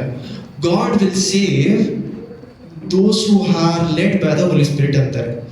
ಯಾರು ಪವಿತ್ರ ಆತ್ಮರಿಂದ ನಡೆಸಲ್ಪಡುತ್ತಾರೋ ಅವರು ದೇವರ ಮಕ್ಕಳು. ಆಮೇಲೆ ನಾವು ದೇವರ ಮಕ್ಕಳಾಗಿರುವುದಕ್ಕೆ ನಾವು ನಾನು ಕಂಪ್ಲೀಟ್ ಆಗಿ ಏನು ಪರ್ಫೆಕ್ಟ್ ಆಗಿರ್ಬೇಕು ಅಂತ ಹೇಳ್ತಾರೆ. ಯಾರಿಂದಾನು ಸಹ ಏನ್ ಮಾಡಕ್ಕಾಗಲ್ಲ, ಪರ್ಫೆಕ್ಟ್ ಆಗಿರಕ್ಕಾಗಲ್ಲ. ಆದರೆ ಅನುದಿನವೂ ನನ್ನಲ್ಲಿ ಪಾಪದ ಮೇಲೆ ಹಾಗೆ ಹೆಚ್ಚಾಗ್ತಾ ಇದೆ, ಕಡಿಮೆ ಆಗ್ತಾ ಇದೆ. It is a sign. ಯಾಕಂದ್ರೆ ನೋಡಿ, ಪಾಪ ಮಾಡೋದಲ್ಲಿ 2 ತರವಾದ ಜನರು ಇರ್ತಾರೆ. ಒಬ್ರಿಗೆ ಪಾಪವನ್ನು ನೋಡಿ ಹಾಗೆ ಇರತ್ತೆ, ಬಿಟ್ಟು ಬರಕ್ಕಾಗಲ್ಲ. ಅಂತ ಜನರಿಗೆ ದೇವರು ಕೃಪೆಯನ್ನು ಕೊಡ್ತಾರೆ, ದೇವರ ಬಲವನ್ನು ಕೊಡ್ತಾರೆ. ಆಮೇಲೆ ಪಾಪವನ್ನು ನೋಡಿ ಅದನ್ನ ಬಿಟ್ಟು ಬರಬೇಕು ಅಂತ ಮನಸ್ಸನ್ನು ಚುಚ್ಚೋದು ಯಾರು, ಪವಿತ್ರ ಆತ್ಮ. ಆಮೇಲೆ ಪಾಪವನ್ನು ನೋಡಿ ಹಾಗೆ ಕೊಡೋದು ಯಾರು, ಪವಿತ್ರ ಆತ್ಮ. ಆದರೆ ಹಾಗೇನ್ ಇಟ್ಕೊಂಡು ಏನ್ ಮಾಡಕ್ಕಾಗಲ್ಲ. ಹಾಗೆಯನ್ನು ಪಟ್ಟು ನನ್ನ ಪವಿತ್ರ ಆತ್ಮರ ಕೃಪೆಯಲ್ಲಿ ಆಚೆ ಬರಬೇಕು ಅಂತ ಆಸೆ ಬರುತ್ತಲ್ಲ, ಅದು ಯಾರ ಮೂಲಕ ಬರ್ತಾ ಇದೆ, ಪವಿತ್ರ ಆತ್ಮರ ಮೂಲಕ. ಆಮೇಲೆ ನಾನು ಕ್ರಿಶ್ಚಿಯನ್ ಅಂತ ಹೇಳಿಕೊಂಡು ನನ್ನ ಮನಸ್ಸು ಚೇಂಜ್ ಆಗದೆ ಪಾಪನ್ ಬಿಟ್ಟು ಬರಕ್ಕೆ ಆಸೆನೂ ಇಲ್ಲದೆ ಹೋದ್ರೆ, ಮನಸ್ಸಾಕ್ಷಿ ಚುಚ್ತಾನೆ ಇಲ್ಲ ಅಂದ್ರೆ ಅದ್ರಲ್ಲಿ ಏನ್ ಅರ್ಥ ಬರ್ತಾ ಇದೆ, ನಾನು ಇನ್ನೂ ರಕ್ಷಣೆ ಪಡ್ಕೊಂಡಿಲ್ಲ. ಆಮೇಲೆ you may get baptised. Baptism ಏನು ಸುಲಭವಾದ ವಿಷಯ. ಬ್ಯಾಪ್ಟಿಸಮ್ ಯಾಕೆ ಸುಲಭವಾದ ವಿಷಯ, ಯೇಸುವೇ ದೇವರು ಅಂತ ಮನಸ್ಸಲ್ಲಿ ಬಾಯಿಂದ ಹೇಳ್ಬಿಡ್ಬೋದು. ಹೇಳಿದ ತಕ್ಷಣ ಏನ್ ಮಾಡ್ತಾರೆ ಸೇವಕರು ಏನ್ ಮಾಡ್ತಾರೆ, ಜ್ಞಾನಸ್ಥಾನ ಕೊಟ್ಬಿಡ್ತಾರೆ. ಯಾಕೆ ಅವ್ರು ಕೊಡ್ತಾರೆ, ಇವಾಗಲಾದ್ರೂ ಪವಿತ್ರ ಆತ್ಮ ಪಡ್ಕೊಂಡು ಇನ್ಮೇಲೆ ಒಳ್ಳೆ ದಾರಿಯಲ್ಲಿ ನಡಿ. ಆ ಜ್ಞಾನಸ್ಥಾನ ಯಾವಾಗ ಸಂಪೂರ್ಣಗೊಳ್ಳುತ್ತೆ, ಪವಿತ್ರ ಆತ್ಮ ನನ್ನ ಮನಸ್ಸು ನನ್ನ ಗುಣವನ್ನು ಚೇಂಜ್ ಮಾಡುವಾಗ. ಚೇಂಜ್ ಮಾಡದೆ ಹೋದರೆ ನನ್ನ ಜ್ಞಾನಸ್ಥಾನ ವ್ಯರ್ಥ. ಅದನ್ನ ಅವ್ರು ಬಂದು ಏನ್ ಮಾಡಲ್ಲ, ಫೋರ್ಸ್ ಮಾಡಿ ಚೇಂಜ್ ಮಾಡಲ್ಲ. ನಾನು ಅವ್ರು ಹೇಳುವುದನ್ನ ಕೇಳಿ ನಡಿಬೇಕು. ಆಮೇಲೆ 50-50 ಇದ್ರೇನೆ ಏನಾಗುತ್ತೆ, 100% ಆಗುತ್ತೆ. ದೇವರೇ ಕಂಪ್ಲೀಟ್ 50% ಕೊಡ್ತಾರೆ. ದೇವರು ಎಂದಿಗೂ ಏನ್ ಮಾಡಿಲ್ಲ, ಕಡಿಮೆ ಕೊಟ್ಟಿಲ್ಲ. ನಾವು ಏನ್ ಮಾಡ್ತಾ ಇದೀವಿ, ಕಂಪ್ಲೀಟ್ ಆಗಿ ನನ್ನ 50% ಏನ್ ಮಾಡ್ತಾ ಇಲ್ಲ, ಕೊಡ್ತಾ ಇಲ್ಲ. ಆ ಕಾರಣದಿಂದ ಏನಾಗ್ತಾ ಇದೆ, ನಾವು ಸರಿಯಾದ ದಾರಿಯಲ್ಲಿ ನಡೆಯದೇ ಇರೋದಕ್ಕೆ ಯಾರ ಕಾರಣ, ನಾವೇ ಕಾರಣ. ಓಕೆ, ಇದನ್ನು ಮುಗಿಸ್ಬಿಡಿ, ನಾನು ಆಮೇಲೆ ಜೇಮ್ಸ್ ತಗೊಳ್ತೀನಿ. ಕಂಟಿನ್ಯೂ ಮಾಡಿ. ನಾವು ನಮ್ಮ ರಕ್ಷಕನಾದ ಯೇಸು ಕ್ರಿಸ್ತರ ಕೃಪೆಯಿಂದ ನೀತಿವಂತರೆಂದು ನಿರ್ಣಯಿಸಲ್ಪಟ್ಟು ನಿತ್ಯ ಜೀವದ ನಿರೀಕ್ಷೆಯನ್ನು ಪಡೆದು ಅದಕ್ಕೆ ಬಾಧ್ಯರು ಆಗುವಂತೆ ದೇವರು ಅವರ ಮೂಲಕ ಪವಿತ್ರಾತ್ಮನನ್ನು ನಮ್ಮ ಮೇಲೆ ಸಮೃದ್ಧಿಯಾಗಿ ಸುರಿಸಿದರು. ಏನ್ ಮಾಡಿದ್ರು, ಇನ್ನೊಂದ್ಸತಿ ಓದಿ. ನಾವು ನಮ್ಮ ರಕ್ಷಕರಾದ ಯೇಸು ಕ್ರಿಸ್ತರ ಕೃಪೆಯಿಂದ ನೀತಿವಂತರೆಂದು ನಿರ್ಣಯಿಸಲ್ಪಟ್ಟು ಅಲ್ಲ, ತಿರುಗಿ ಓದಿ. ಇವಾಗ ನಾವು ಯೇಸು ಕ್ರಿಸ್ತುವಿನ ಕೃಪೆಯಿಂದ ನೀತಿವಂತರೆಂದು ನಿರ್ಣಯಿಸಲ್ಪಟ್ಟು ಆಲ್ರೆಡಿ ಏನ್ ಮಾಡಿದ್ದಾರೆ, ನೀತಿವಂತರೆಂದು ನಮ್ಮನ್ನ ಪಡೆದುಕೊಂಡಿದ್ದಾರೆ. ಆಮೇಲೆ ದೇವರ ಕಣ್ಗಳಲ್ಲಿ ನಾನು ಅನೀತಿವಂತನಲ್ಲ. ಆಮೇಲೆ ದೇವರ ಕಣ್ಗಳಲ್ಲಿ ನಾನು ಎಷ್ಟೇ ತಪ್ಪು ಮಾಡಿದ್ರು, ಹಂಗಂದ್ರೆ ಬೇಕು ಅಂತ ಮಾಡೋದಲ್ಲ, ಗೊತ್ತಿಲ್ಲದೆ ನನ್ನನ್ನು ಮೀರಿ ನನ್ನ ಕೈಯಲ್ಲಿ ಶಕ್ತಿ ಇಲ್ಲದೆ ಮಾಡುವಂತ ಎಲ್ಲಾ ಪಾಪಗಳನ್ನು ದೇವರು ಏನ್ ಮಾಡ್ತಾ ಇದ್ದಾರೆ, ನನ್ನನ್ನು ನೀತಿವಂತರೆಂದು ಏನ್ ಮಾಡ್ತಾ ಇದ್ದಾರೆ ಅಂತೆ ನೆನೆಸ್ತಾ ಇದ್ದಾರೆ. ಆಮೇಲೆ ನನ್ನನ್ನು ನೀತಿವಂತರೆಂದು ದೇವರ ಕಣ್ಗಳಲ್ಲಿ ನನ್ನ ಏನ್ ನೋಡ್ತಾರೆ, ಯೇಸು ಕ್ರಿಸ್ತುವನ್ನು ನೋಡುವ ರೀತಿಯಲ್ಲಿ ನನ್ನನ್ನು ನೋಡ್ತಾ ಇದ್ದಾರೆ. ಆಮೇಲೆ ತಿರುಗಿ ಓದಿ ವಾಕ್ಯ. ಇವಾಗ ನಾವು ನಮ್ಮ ರಕ್ಷಕರಾದ ಯೇಸು ಕ್ರಿಸ್ತನ ಕೃಪೆಯಿಂದ ನೀತಿವಂತರ ಕೃಪೆಯಿಂದ ನಾವೇನ್ ನೆನೆಸಲ್ಪಡ್ತಾ ಇದೀವಿ, ನೀತಿವಂತರೆಂದು ದೇವರ ಕಣ್ಗಳಲ್ಲಿ ನೆನೆಸಲ್ಪಡ್ತಾ ಇದೀವಿ. ಆಮೇಲೆ ನಾನು ಪರಲೋಕ ಹೋಗೋದು ಯೇಸು ಕ್ರಿಸ್ತುವನ್ನು ದೇವರು ನೀತಿವಂತರೆಂದು ಎನಿಸುವ ಕಾರಣದಿಂದ. ಆಮೇಲೆ ಯೇಸು ಕ್ರಿಸ್ತು ನೀತಿವಂತರಾಗಿದ್ದಾರೆ, ಅದನ್ನು ನೋಡಿ ದೇವರು ನನ್ನ ಏನ್ ಹೇಳ್ತಾ ಇದ್ದಾರೆ, ನಾನು ನೀತಿವಂತನು ಅಂತ ಹೇಳ್ತಾ ಇದ್ದಾರೆ. ಆಮೇಲೆ ಯಾಕೆ, ನನ್ನನ್ನು ಅನುದಿನ ಪರಲೋಕ ರಾಜ್ಯದಲ್ಲಿ ಅವರ ಸಿಂಹಾಸನದ ಮುಂದೆ ಹೋಗಿ ಪ್ರಾರ್ಥನೆ ಮಾಡುವಾಗ ದೇವರು ಏನ್ ಮಾಡ್ತಾ ಇದ್ದಾರೆ? ನೀತಿವಂತನೆಂದು ಕರೀತಾ ಇದ್ದಾರೆ. ಆಮೇಲೆ ಅವ್ರು ನಮ್ಮನ್ನು ನೋಡಿ ಯಾಕೆ ಪಾಪಿ ಅಂತ ಕರೆಯೋಣ? ಯಾಕಂದ್ರೆ ಅವರ ನೀತಿಯಲ್ಲಿ ನಾವು ಬಾಳ್ತಾ ಇದ್ದೀವಿ. ಆಮೇಲೆ ಕಂಟಿನ್ಯೂ ಮಾಡಿ. ಆದರೆ ನಿರ್ಣಯಿಸಲ್ಪಟ್ಟು ಹಾ. ನಿತ್ಯ ಜೀವದ ನಿರೀಕ್ಷೆಯನ್ನು ನಿತ್ಯ ಜೀವದ ನಿರೀಕ್ಷೆಯನ್ನು ಪಡೆದು ಅದಕ್ಕೆ ಅದಕ್ಕೆ ಬಾಧ್ಯರಾಗುವಂತೆ ಇರಿ. ನಿತ್ಯ ಜೀವವನ್ನು ಪಡೆದು ಅದಕ್ಕೆ ಬಾಧ್ಯರಾಗುವಂತೆ ತಿರುಗಿ ಕಂಪ್ಲೀಟ್ ಆಗಿ ನೋಡಿ ಏನ್ ಹೇಳ್ತಾ ಇದ್ದಾರೆ? ದೇವರು ನನ್ನನ್ನು ಆಲ್ರೆಡಿ ಏನಂತ ನೀತಿವಂತರೆಂದು ನೋಡ್ತಾ ಇದ್ದಾರೆ. ಆಮೇಲೆ ಆಲ್ರೆಡಿ ನನ್ನನ್ನ ದೇವರು ನೀತಿವಂತರಂತ ನೋಡ್ತಾ ಇದ್ದಾರೆ. ಆದ ಕಾರಣದಿಂದ ಇವಾಗ ಓದಿ. ನಿತ್ಯ ಜೀವವನ್ನು ನಿತ್ಯ ಜೀವವನ್ನು ನಿತ್ಯ ಜೀವದ ನಿರೀಕ್ಷೆಯನ್ನು ಪಡೆಯುವುದಕ್ಕೆ ಅದಕ್ಕೆ ಬಾಧ್ಯರಾಗುವಂತೆ ದೇವರು ಯೇಸು ಕ್ರಿಸ್ತುವಿನ ಮೂಲಕ ನಮ್ಮನ್ನು ನಮ್ಮ ಮೇಲೆ ಸಮೃದ್ಧಿಯಾಗಿ ಅಂದ್ರೆ ಸ್ವಲ್ಪನೂ ಏನ್ ಮಾಡದೆ ಹಿಡಿದಿಟ್ಕೊಳ್ಳದೆ ಸಂಪೂರ್ಣವಾಗಿ ಏನ್ ಮಾಡ್ತಾ ಇದ್ದಾರೆ? ಪವಿತ್ರಾತ್ಮರನ್ನು ಏನ್ ಮಾಡ್ತಾ ಇದ್ದಾರೆ? ಸುರಿಸಿದ್ದಾರೆ. ಆಮೇಲೆ ಇದು ನಂಬತಕ್ಕ ಮಾತಾಗಿದೆ. ಇದು ಇರಿ, ದೇವರು ನಮ್ಮನ್ನ ಏನ್ ಮಾಡ್ತಾ ಇದ್ದಾರೆ? ಮೊದಲೇ ಪವಿತ್ರಾತ್ಮರ ಮೂಲಕ ಪುನರ್ಜೀವನ ಕೊಟ್ಟು ಯೇಸು ಕ್ರಿಸ್ತುವಿನ ಮೂಲಕ ನನ್ನನ್ನು ನೀತಿವಂತರೆಂದು ಏನ್ ಮಾಡಿದ್ದಾರೆ? ಎಣಿಸಿದ್ದಾರೆ. ಯಾವುದಕ್ಕೋಸ್ಕರ ಮಾಡ್ತಾ ಇದ್ದಾರೆ? ನಿತ್ಯ ಜೀವದಲ್ಲಿ ಏನ್ ಮಾಡ್ಬೇಕು ಅಂತ, ನಿತ್ಯ ಜೀವ ಹೋಗಿ ಸೇರ್ಬೇಕು ಇವರು ಅಂತ. ಆಮೇಲೆ ಅಗೇನ್ ನಿತ್ಯ ಜೀವ ಹೋಗಿ ಸೇರುವುದು ಯೇಸು ಕ್ರಿಸ್ತುವಿನ ಮೂಲಕ. ಆಮೇಲೆ ಇದು ನೀವು ಅರ್ಥ ಮಾಡ್ಕೊಳ್ಳಕ್ಕೆ ರೋಮನ್ಸ್ 3 ಮತ್ತು 4 ಓದಿ. ಕಂಟಿನ್ಯೂ ಮಾಡಿ ಇವಾಗ. ಆಮೇಲೆ ಓದಿ, ಮನೇಲಿ ಓದಿ. ದೇವರಲ್ಲಿ ನಂಬಿಕೆ ಇಟ್ಟಿರುವವರು ಸತ್ಕ್ರಿಯೆಗಳನ್ನು ಮಾಡುವುದಿಲ್ಲ. ಇದು ಪವಿತ್ರಾತ್ಮರ ಕುರಿತಾಗಿತ್ತಲ್ಲ, ಅದನ್ನು ಮುಂಚೆ ಇರುವಂತಹ ನಿತ್ಯ ಜೀವದ ನಿರೀಕ್ಷೆಯನ್ನು ಪಡೆದು ಅದಕ್ಕೆ ಬಾಧ್ಯರು ಆಗುವಂತೆ ದೇವರು ಅವರ ಮೂಲಕ, ಯಾರ? ಯೇಸು ಕ್ರಿಸ್ತುವಿನ ಮೂಲಕ ಪವಿತ್ರಾತ್ಮರನ್ನು ನಮ್ಮ ಮೇಲೆ ಸಮೃದ್ಧಿಯಾಗಿ ಸುರಿಸಿದ್ರು. ಏನಕ್ಕೋಸ್ಕರ? ನಿತ್ಯ ಜೀವನ ಹೊಂದಿಕೊಳ್ಳಿ ಅಂತ. ನಿತ್ಯ ಜೀವ ಹೊಂದಿಕೊಳ್ಳೋದಕ್ಕೆ ನನಗೇನ್ ಬೇಕು? ಪವಿತ್ರ ಆತ್ಮರ ಎನ್ನುವಂತ ಮುದ್ರೆ. ಆಮೇಲೆ ನಿತ್ಯ ಜೀವನ ಪಡೆದುಕೊಳ್ಳೋಕೆ ನನಗೇನ್ ಬೇಕು? ಪವಿತ್ರ ಆತ್ಮರ ಮುದ್ರೆ. ಆಮೇಲೆ ಪವಿತ್ರಾತ್ಮರ ಜೊತೆ ಫ್ರೆಂಡ್ಶಿಪ್. 3 ವಿಷಯಗಳ ಕುರಿತು ಏನ್ ಹೇಳ್ತಾರೆ? ನೀವು ಪ್ರತಿ ಇದು ಹೇಳುವಾಗ ಏನ್ ಹೇಳ್ತಾ ಇರ್ತಾರೆ? ಕೊರಿಂಥಿ ಲಾಸ್ಟ್ ಅಲ್ಲಿ ಹೇಳ್ತಾರಲ್ಲ, ತಂದೆಯಾದ ದೇವರ ಪ್ರೀತಿಯು ಯೇಸು ಕ್ರಿಸ್ತುವಿನ ಕೃಪೆಯು ಪವಿತ್ರಾತ್ಮರ ಅನ್ಯೂನ್ಯತೆ ಅಂದ್ರೆ ಏನು? ಅವರ ಜೊತೆ ಫ್ರೆಂಡ್ ಆಗಿ ನಡೆಯೋದು. ಆಮೇಲೆ ಫ್ರೆಂಡ್ ಆಗಿ ನಡೆಯೋದು ಅನ್ನೋದಕ್ಕೋಸ್ಕರ ಬಾರೋ ಹೋಗು ಅಂತ ಹೇಳಕ್ಕಾಗಲ್ಲ. ಆಮೇಲೆ ದೇವರು ಆಮೇಲೆ ಓಕೆ. ಆದ್ರೆ ದೇವರ ಪ್ರೀತಿ, ಮೊದಲು ದೇವರ ಪ್ರೀತಿಯಿಂದ ನಮ್ಮನ್ನ ಏನ್ ಮಾಡ್ತಾ ಇದ್ದಾರೆ? ಪುನರ್ಜೀವನ ಕೊಡ್ತಾ ಇದ್ದಾರೆ. ಯೇಸು ಕ್ರಿಸ್ತನ ಕೃಪೆಯಿಂದ ನನಗೇನ್ ಮಾಡ್ತಾ ಇದ್ದಾರೆ? ಬಲವನ್ನು ಕೊಟ್ಟು ಪವಿತ್ರಾತ್ಮರನ್ನು ಸುರಿಸ್ತಾ ಇದ್ದಾರೆ. ಪವಿತ್ರಾತ್ಮರ ಜೊತೆ ನನಗೇನ್ ಸಿಗ್ತಾ ಇದೆ? ಅನ್ಯೂನತೆ. ಆಮೇಲೆ ನೀತಿಯು ನಿತ್ಯ ಜೀವ. ಆಮೇಲೆ ಕಂಟಿನ್ಯೂ ಮಾಡಿ. ಇದು ನಂಬತಕ್ಕ ಮಾತಾಗಿದೆ. ದೇವರಲ್ಲಿ ನಂಬಿಕೆ ಇಟ್ಟಿರುವವರು ದೇವರಲ್ಲಿ ನಂಬಿಕೆ ಇಟ್ಟಿರುವರು ಪವಿತ್ರಾತ್ಮರ ಕೃಪೆಯಿಂದ ಬಲದಿಂದ ಸತ್ಕ್ರಿಯೆಯನ್ನು ಮಾಡುವುದರಲ್ಲಿ ಜಾಗರೂಕರು ಆಗಿರುವಂತೆ ನೀನು ಈ ಎಲ್ಲಾ ಮಾತುಗಳನ್ನು ದೃಢವಾಗಿ ಇವಾಗ ತೀತನು 1ರಿಂದ ನಾವು ಓದ್ಬೇಕಾದ್ರೆ ನಮ್ಗೆ ಏನ್ ಅರ್ಥ ಆಯ್ತು? 3ನೇ ವಾಕ್ಯದೊಳಗಡೆ ಏನ್ ಹೇಳ್ಬಿಟ್ರು? ನೀವು ಮೊದಲು ಅನ್ಯ ಜನರ ತರ, ಲೋಕದ ಜನರ ತರ ಇದ್ರಿ, ನಿಮ್ಮಲ್ಲಿ ಈ ಗುಣಗಳಿತ್ತು, ಆದರೆ ಅದಕ್ಕೆ ಬದಲಾಗಿ ಏನ್ ಮಾಡಿ? ಒಳ್ಳೆ ಗುಣತೆಯಲ್ಲಿ ನಡೆದುಕೊಳ್ಳಿ ಅಂತ ಇದ್ದಾರೆ. ಆಮೇಲೆ ಈ ಒಳ್ಳೆ ಗುಣತೆಯಲ್ಲಿ ನಡೆದುಕೊಳ್ಳಿ ಅನ್ನುವಂತ ದೇವರು ನಮಗೇನ್ ಮಾಡ್ತಾ ಇದಾರಂತೆ? ಪವಿತ್ರಾತ್ಮರನ್ನು ಮಾತ್ರ ಕೊಡ್ತಾ ಇಲ್ಲ, ಮೊದಲು ಏನ್ ಮಾಡ್ತಾ ಇದ್ದಾರೆ? ನಮ್ಮನ್ನ ಪುನರ್ಜೀವನ ಕೊಡ್ತಾ ಇದ್ದಾರೆ. ಆಮೇಲೆ ಯೇಸು ಕ್ರಿಸ್ತನ ಮೂಲಕ ಪುನರ್ಜೀವನ, ಅವರ ದಯೆಯನ್ನು ತೋರಿಸೋದಕ್ಕೋಸ್ಕರ ನನಗೇನ್ ಮಾಡ್ತಾ ಇದ್ದಾರೆ? ಪುನರ್ಜೀವನವನ್ನು ಕೊಟ್ಟು ಪವಿತ್ರಾತ್ಮರ ಮೂಲಕ ನನ್ನ ಗುಣವನ್ನು ಬದಲಾವಣೆ ಮಾಡ್ತಾ ಇದ್ದಾರೆ. ಆಮೇಲೆ ಗುಣವನ್ನು ಬದಲಾವಣೆ ಮಾಡುವಂತ ದೇವರು ನೆಕ್ಸ್ಟ್ ಏನ್ ಮಾಡ್ತಾ ಇದ್ದಾರೆ? ಪವಿತ್ರಾತ್ಮನ್ನು ಅಪರಿತವಾಗಿ ಸುರಿಸ್ತಾ ಇದ್ದಾರೆ. ಏನಕ್ಕೋಸ್ಕರ ಸುರಿಸ್ತಾ ಇದ್ದಾರೆ? ನಿತ್ಯ ಜೀವನ ಪಡೆದುಕೊಳ್ಳೋದಕ್ಕೆ ಮಾತ್ರ ಅಲ್ಲ, ಅವರ ಕೃಪಾ ಅತಿಶಯ ಮಾತ್ರ ಅಲ್ಲ. ಗಲಾಷಿಯನ್ಸ್ 5ನೇ ಅಧ್ಯಾಯ ಓಪನ್ ಮಾಡಿ. ಗಲಾಷಿಯನ್ಸ್ 5ರಲ್ಲಿ ಹೇಳುವಂತ ವಾಕ್ಯಗಳು ನೋಡಿ. ಪವಿತ್ರಾತ್ಮರನ್ನು ಇವಾಗ ತಿರುಗಿ ನಾನು ಸ್ಟಾರ್ಟ್ ಮಾಡುವಾಗ ಒಂದು ಪ್ರಶ್ನೆ ಕೇಳಿದ್ನಲ್ಲ, ಪವಿತ್ರಾತ್ಮರು ನಮ್ಗೆ ವಿಶ್ವಾಸನ ಕೊಟ್ಟಿದ್ದಾರೆ. ವಿಶ್ವಾಸ ಬರೋದು ಯಾರ ಮೂಲಕ? ತಂದೆ ಮೂಲಕ. ಆಮೇಲೆ ತಂದೆಯ ಮೂಲಕ. ವಿಶ್ವಾಸ ಹೆಚ್ಚಾಗೋದು ಯಾರ ಮೂಲಕ? ವಾಕ್ಯದ ಮೂಲಕ. You listen and you listen to the word of God and word of God gives you faith. ವಾಕ್ಯ ನಿಮ್ಗೆ ಏನ್ ಕೊಡುತ್ತೆ? Faith comes by hearing and hearing the word of God. ವಿಶ್ವಾಸವು ಯಾವ ರೀತಿ ಬರುತ್ತಂತೆ? ವಾಕ್ಯವನ್ನು, ದೇವರ ವಾಕ್ಯದ ಮೂಲಕ ಬರುತ್ತೆ. ಆಮೇಲೆ ಓಕೆ, ಏನ್ ಮಾಡಿ ಅಂದ್ರೆ ಗಲಾಷ್ಯನ್ಸ್ 5ನೇ ಅಧ್ಯಾಯ 16ರಿಂದ ಹೋಗಿ.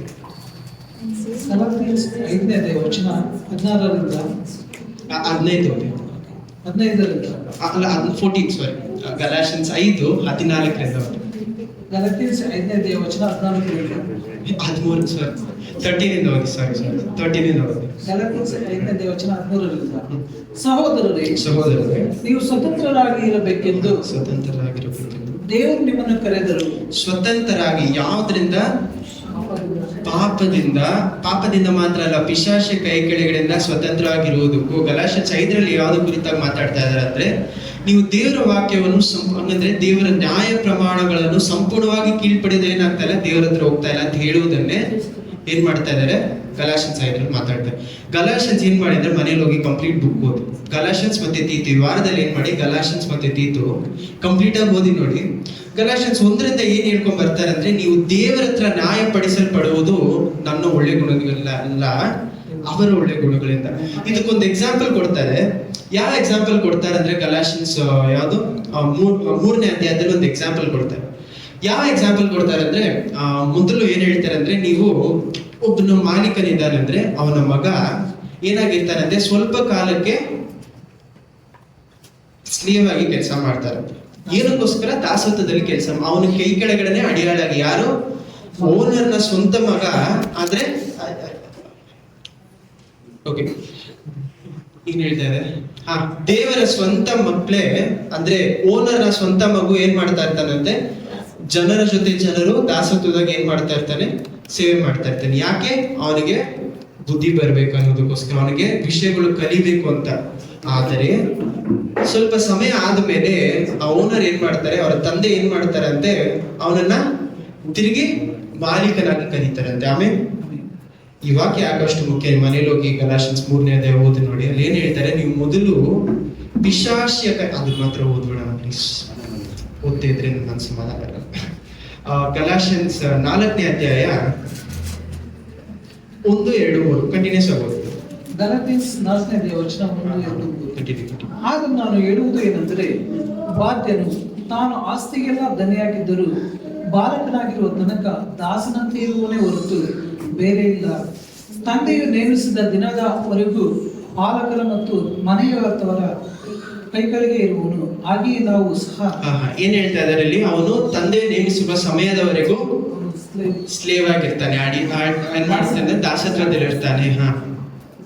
ಮನೆಯವರ ಕೆಳಗೆ ಇರುವನು. ಹಾಗೆಯೇ ನಾವು ಸಹ ಬಾಲಕರಾಗಿದ್ದಾಗ, ನಾವು ಸ್ಲೇವ್ಸ್ ಆಗಿ ಯೂತ್ ಅಲ್ಲಿ ಇರುವಾಗ, ಹಂಗಂದ್ರೆ ನೀವು ದೇವರನ್ನು ತಿಳಿದುಕೊಳ್ಳೋಕೆ ಮೊದಲು ಇರುವಾಗ ಲೋಕದವರ ಬಾಲಬೋಧೆಗೆ ಅಧೀನರೂ ಆಗಿದ್ದೆವು. ಲೋಕದವರ ಬಾಲಬೋಧನೆಗೆ ಏನಾಗಿದ್ವಿ? ಅಧೀನರಾಗಿದ್ವಿ. ಅದು ಕೈ ಕೆಳಗಡೆ ಏನಾಗಿದ್ವಂತೆ? ದಾಸತ್ವದಲ್ಲಿದ್ವಿ. ಯಾರ ಕೈ ಕೆಳಗಡೆ ಇದ್ವಿ? ಲೋಕದ ಕೈ ಕೆಳಗಡೆ. ಲೋಕದ ಕೈ ಕೆಳಗಡೆ ಇದ್ದೀವಿ ಅಂದ್ರೆ ಅದಕ್ಕೆ ಅರ್ಥ ಏನಂದ್ರೆ, ಪಿಶಾಚ ಕೈ ಕೆಳಗಡೆ ಇದ್ವಿ. ಪಿಶಾಚ ಕೈ ಕೆಳಗಡೆ ಅಂದ್ರೆ ಪಿಶಾಚಿ ಒಬ್ಬನಲ್ಲ, ಪಿಶಾಚ ಆತ್ಮಗಳ ಕೈ ಕೆಳಗಡೆ ಇದ್ವಿ. ಆಮೇಲೆ ಪಿಶಾಚಿ ಆತ್ಮದ ಕೈ ಕೆಳಗಡೆ ಇರುವಂತ ನಾವನ್ನು ಏನ್ ಮಾಡ್ತಾ ಇದ್ದ? 4ನೇ ವಾಕ್ಯ ಓದಿ.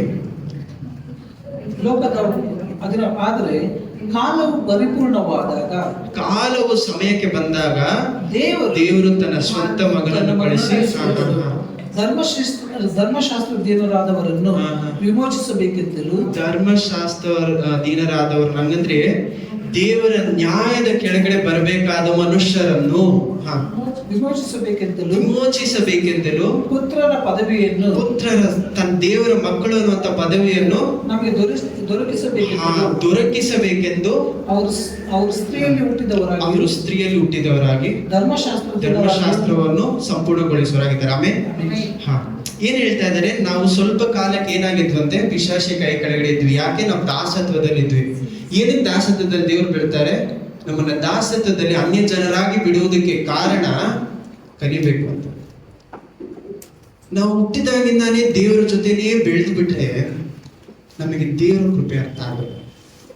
ನಮ್ಮಲ್ಲಿ ಏನ್ ಬರುತ್ತೆ?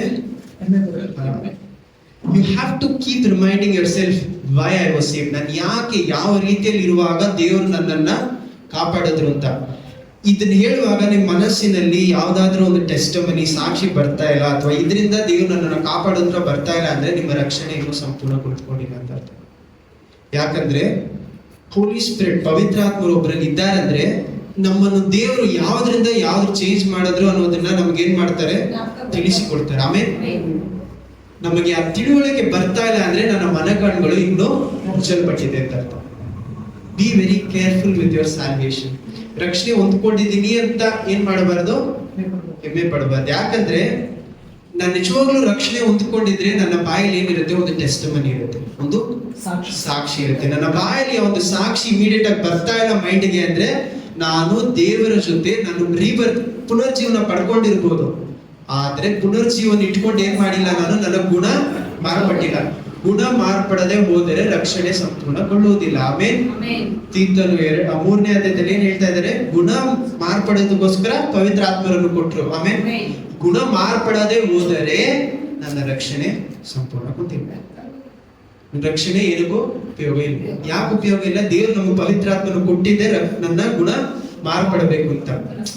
ಆದ್ರೆ ಈ ಗುಣ ಮಾರ್ಪಡುವುದನ್ನು ದೇವರು ನನ್ನ ಏನ್ ಮಾಡ್ತಾ ಇಲ್ಲ, ನನ್ನನ್ನ ಅವ್ರು ಆಲ್ರೆಡಿ ಪವಿತ್ರಾತ್ಮರನ್ನು ಕೊಟ್ಟು ನನ್ನನ್ನ ಪರಲೋಕಕ್ಕೆ ಸೇರಿಸ್ಕೊಂಡಿದ್ದಾರೆ. ಆಮೇಲೆ ಆಲ್ರೆಡಿ ನನ್ನನ್ನ ನೀತಿವಂತನೆಂದು ನೋಡ್ತಾ ಇದ್ದಾರೆ. ಆಮೇಲೆ ನಾನು ಮಾಡ್ತಾ ಇರೋದು ನೀತಿವಂತನಾಗಿ ಇರ್ಬೇಕು ಅನ್ನೋದಕ್ಕೋಸ್ಕರ ಅಲ್ಲ, ದೇವ್ರು ನನ್ನ ಮೇಲೆ ತೋರಿಸಿದ ಪ್ರೀತಿಯಿಂದ. ಆಮೇಲೆ ಈ ಪ್ರೀತಿಯನ್ನು ನೋಡಿ, if you don't react to God's love, ಅಂದ್ರೆ ದೇವರ ಪ್ರೀತಿಗೆ ನೋಡಿ ನಾನು ಏನ್ ಮಾಡಿಲ್ಲ, ನಾನು ಅದಕ್ಕೆ ಏನ್ ಮಾಡಿ ಅದನ್ನ ನಾನು ಸ್ವೀಕರಿಸಿ ಅದರ ಪ್ರಕಾರ ನಾನು ಏನ್ ಮಾಡಿಲ್ಲ, ನಡೆದಿಲ್ಲ ಅಂದ್ರೆ ನನ್ನ ರಕ್ಷಣೆ ಹೊಂದ್ಕೊಂಡಿಲ್ಲ ಅಂತ.